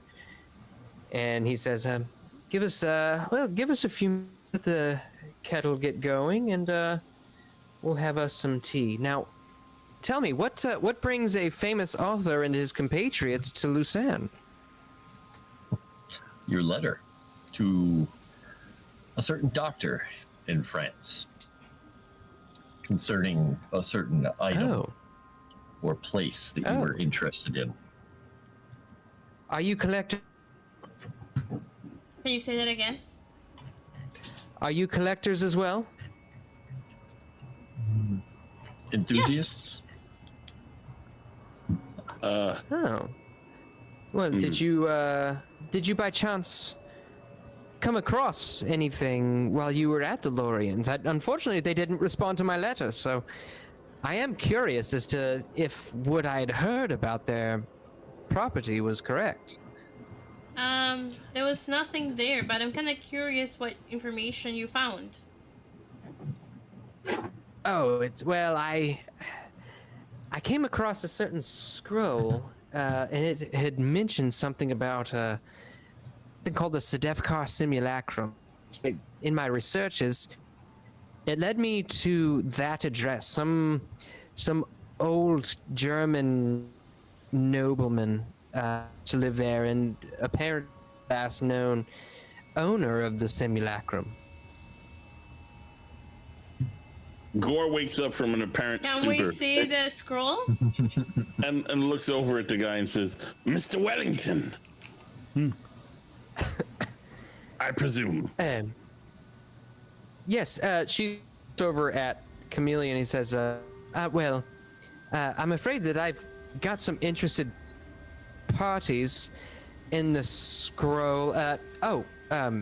Yes, I'm sorry, and you are? And he looks over at Gore. Oh, Gore, Wellington, would you like some beef? Turkey? He looks confusedly. William shifts his gaze over towards you. So you said you got Staring. some interesting parties in the scroll, so you sold the scroll? Well, no, I've not sold it. I've not sold it yet. However, I've got. I know a few people who might be interested in purchasing it. And unfortunately, with the costs of upkeep in the shop and my lack of uncovering any other information about the simulacrum, I'm forced apart. However, I am having it appraised. I have a little meeting that me and my compatriots call the 7:30 Club. We're meeting later on tonight with an appraiser. If you all would like to join in, if you're interested. Oh goodness. Can we? I mean, do you mind if we just see the scroll now? We're not gonna take it off your hands. We're just curious. Well, I would love to show it to you now, but I actually keep it in a safety box down at the bank. That's wise. Especially in a place with such a raging boiler downstairs. You keep it quite warm in here. I wouldn't dare keep it here. I feel as though it's far too valuable. It's very old and not even written on what seems like paper. I'm not sure what it is, but some sort it's of a quite the skin interesting parchment. artifact. I'm sure it's not What's that? skin or anything. Oh, Likely a skin parchment or a goat skin or something. Oh, goat skin, surely. Yes. What time is your meeting? Well, we are thinking about meeting at, excuse me. Let's see. Is it Where was it? 7:30? No, Is it that's just 7:30 that's what we call ourselves. We're meeting at the... Where'd it go? We're meeting at around 9:00 p.m. this evening at Le Chat Noir. La Chat Noir. And the person you're meeting is somebody you can trust? Yes, actually, is well, we call him the Duke. And at this point, you hear a loud rapping at the door downstairs. He says, I'm sorry. Give me just one moment. Okay. At this point, Calvino is probably still, because he's been with us, because I didn't let him go wandering off. He's been in the other room. He's probably sitting next to some taxidermy thing, just looking like another piece of taxidermy wildlife, just watching the room. All right. And so Edgar strolls downstairs to get the door, leaving you all alone with William. And he is staring at all of you. And eventually his gaze focuses on Jimmy, emotionless, unmoving. Eventually he looks down at a scrap of paper and writes down a message and slides it over to you, Jimmy. Nervously, Jimmy reaches down and picks it up and takes a look. It says, "A fine day today, isn't it?" Well, yeah, yes, mister, I guess it is. Come up and see me sometime. And I've got a van. he shifts his gaze over to Camellia and just stares.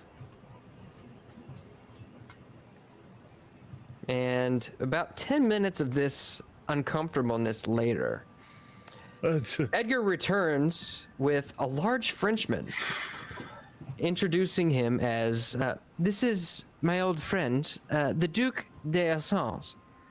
He is a dapper and rotund, middle-aged Frenchman, and his hair is dark and well-groomed, and his mustache is tastefully waxed. His eyes are a very watery blue, and his spats are impeccable.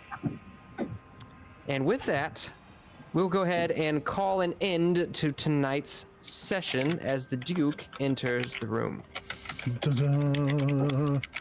And so, let's get some improvement rolls out of the way. Yay. First combat in a while, guys. And Camellia, There was combat? Yeah, believe it or not, there was supposed to be. Combat and a train. Yeah, it was in the turn order. I consider that combat. Yeah. So, I tell you what, why don't we go with, who haven't we gone first with in a while? Nomi, do you want to go first? Sure. Let's go. And I'm rolling improvement, right? So I did, what did I get? I should have written that down. I got a hard success on ideal check. Okay, so that doesn't get an improvement. Let's see. You got an idea roll. You got, let's see. I'm looking. Fail. So when you do your skill checks, if you're on the right page, that it just not the one with all the pluses, the normal one. There's a little circle before every word, every skill, and they should all be unchecked in this session. I got a luck check. You got a luck. You also got natural world. Okay. You did get natural. I thought you did a listen. She did. No, she. Oh, I don't know. did if it. she did. No, I didn't do listen. What was the thing you had 80% in that you succeeded at? I got a luck check at 70%. Well, I thought one of your skills. Maybe I was thinking. Of She got a medicine, a first aid. Oh yeah. I think it was. No, I didn't roll a medicine. Oh. Yeah, I think you rolled a first aid. Or no, that I was didn't. Sevvy who did that. Yeah. That was Sevvy who did that. Oh, that's right. You failed. Yeah, so it looks like natural world and luck would be your two. Okay. Yeah, just in the future, if you do attempt a roll, just go ahead and check that little tick box next to the word. That way, it'll help you remember what you succeeded on. Oh, that makes more sense. Okay. So, what was it again? I'm sorry, I'm just prolonging this. A sanity check what I failed. I fumbled. You've got natural world, so go ahead and roll your natural world. Hey, Camellia, your test came through in the chat. Okay, so you don't get to improve that one, unfortunately, but you do still get a luck roll. Okay. Luck. Let's go back to here. And you succeeded on that one too. So no improvements for India, unfortunately. Go ahead and tag whoever you want to go next. Chris, you can go next. Thank you. Alrighty. I'll be quick. I don't have that many things. Let's do my luck roll first. Fail. All right. Nice. Nice. Woohoo! Things are coming up, Jimmy. All right. All right. 50. That's a 57. And we shall go over to my skills. I rolled well on my occult.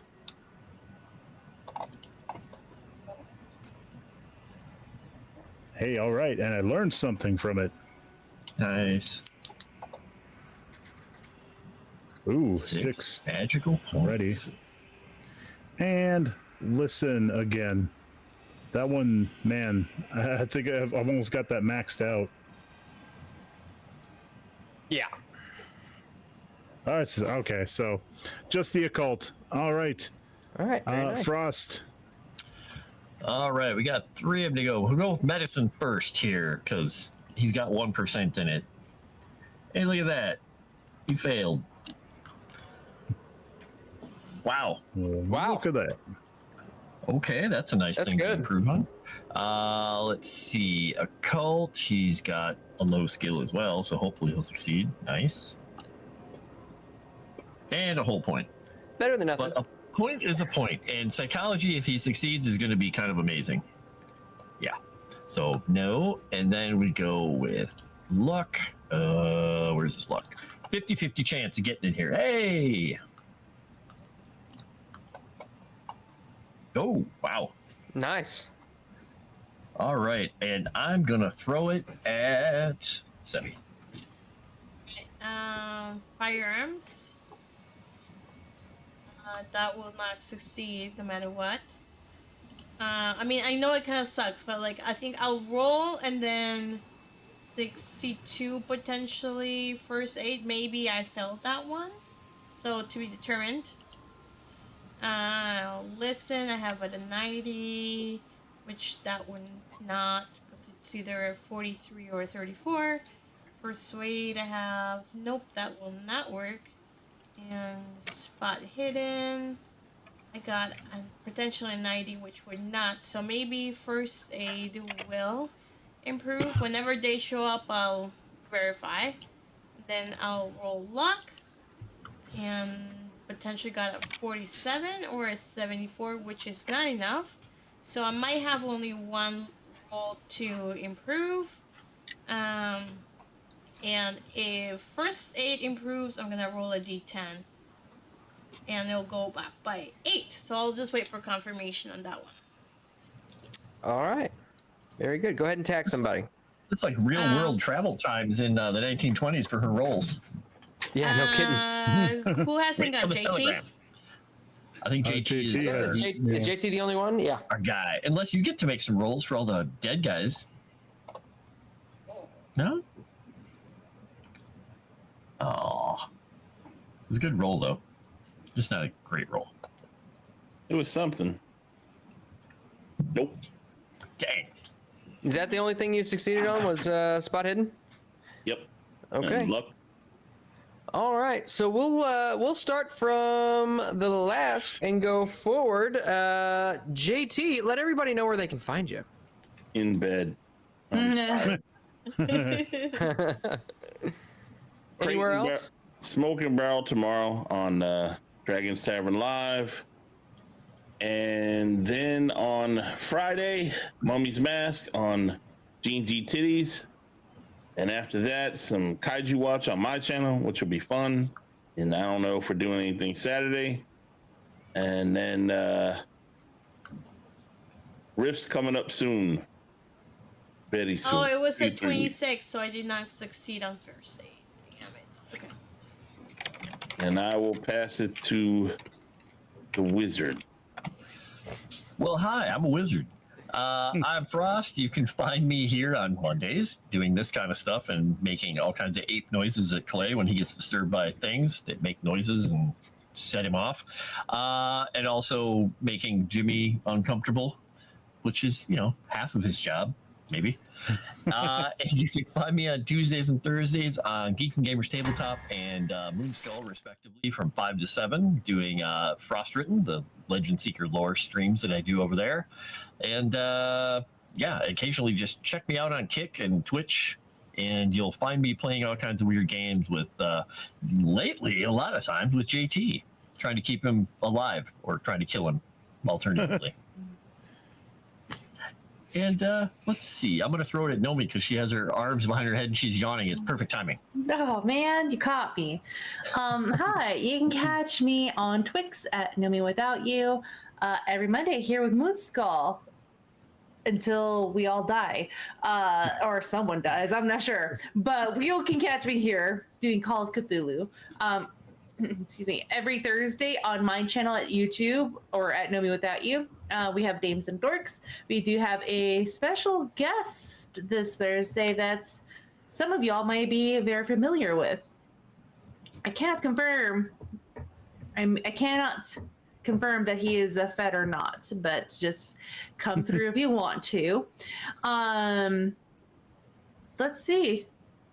Yeah, if I get invited to hang out with you guys again for Saturday games, I can, we'll talk more about that. But that's what I got going on. Just follow me on Twitter if I tweeting it or something. And then Chris, you're next. Thank you. I am KrisWithADagger, all one word. I don't really have anything necessarily out just yet, but maybe I will soon. Follow me on, to use Nomi's terminology, Twix and Minds to find out. Again, at KrisWithADagger, all one word.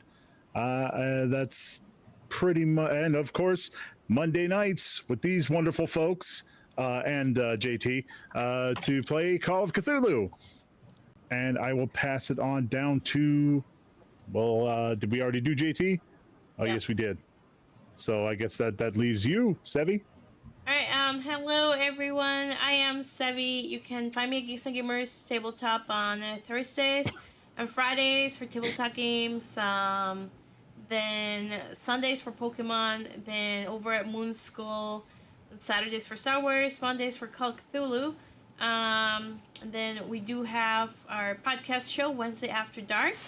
And then I'm doing solo streams on Sundays. I'm gonna start building that monster of the Millennium Falcon on Sunday. So hopefully you guys come and hang out with me. Please follow my socials. They are in chat. Oh, and then obviously Saturday Crimson Throne. I'm not used to plugging it because they just started, and I'll pass it over to Moss. All right. Well, thank you everybody for joining us this evening. If you want more of this questionable face, you can find it here on Mondays, Tuesdays over on Tales from the Dragon's Tavern for Smoke and Barrel. Wednesdays, every other Wednesday for WAD or Wednesday After Dark. Thursdays on Geeks and Gamers Tabletop for March of the Dragon Queen. And Saturdays on Moonskull for Star Wars. And, I can't think of a better time than now, but I think I'm going to go ahead and announce it. I've been talking about a little thing that I've been working on here for a little while, and I think it's about time I give you guys a little bit of detail on it. So over on Tales from the Dragon's Tavern, I am going to be launching yet another campaign, the One Ring system. And this will be set in Middle Earth, and we'll be going on a few adventures in the time frame between The Hobbit and The Lord of the Rings. And we've got none other than Frost, our lovely mod Michaela. We've got Commander N, and we've got JJ, all taking part in this adventure. And I'm very, very excited. Those of you who know me know that Lord of the Rings is very, very close to my heart. So I'm super, super, super excited to get this going. And it's going to be in a completely different format than what we're doing here. Hopefully it'll be a little bit more digestible, a little bit more narrative driven. And I'm very, very excited about it. So I think that's about all I've got going on in my life, as if I'm not busy enough on top of working full time. So if you would go ahead, if you haven't already, leave us a like, leave us a comment after the stream ends, because God knows it helps with the algorithm. And with that, I say adieu, auf Wiedersehen, Gesundheit, and God bless. So long, gamers.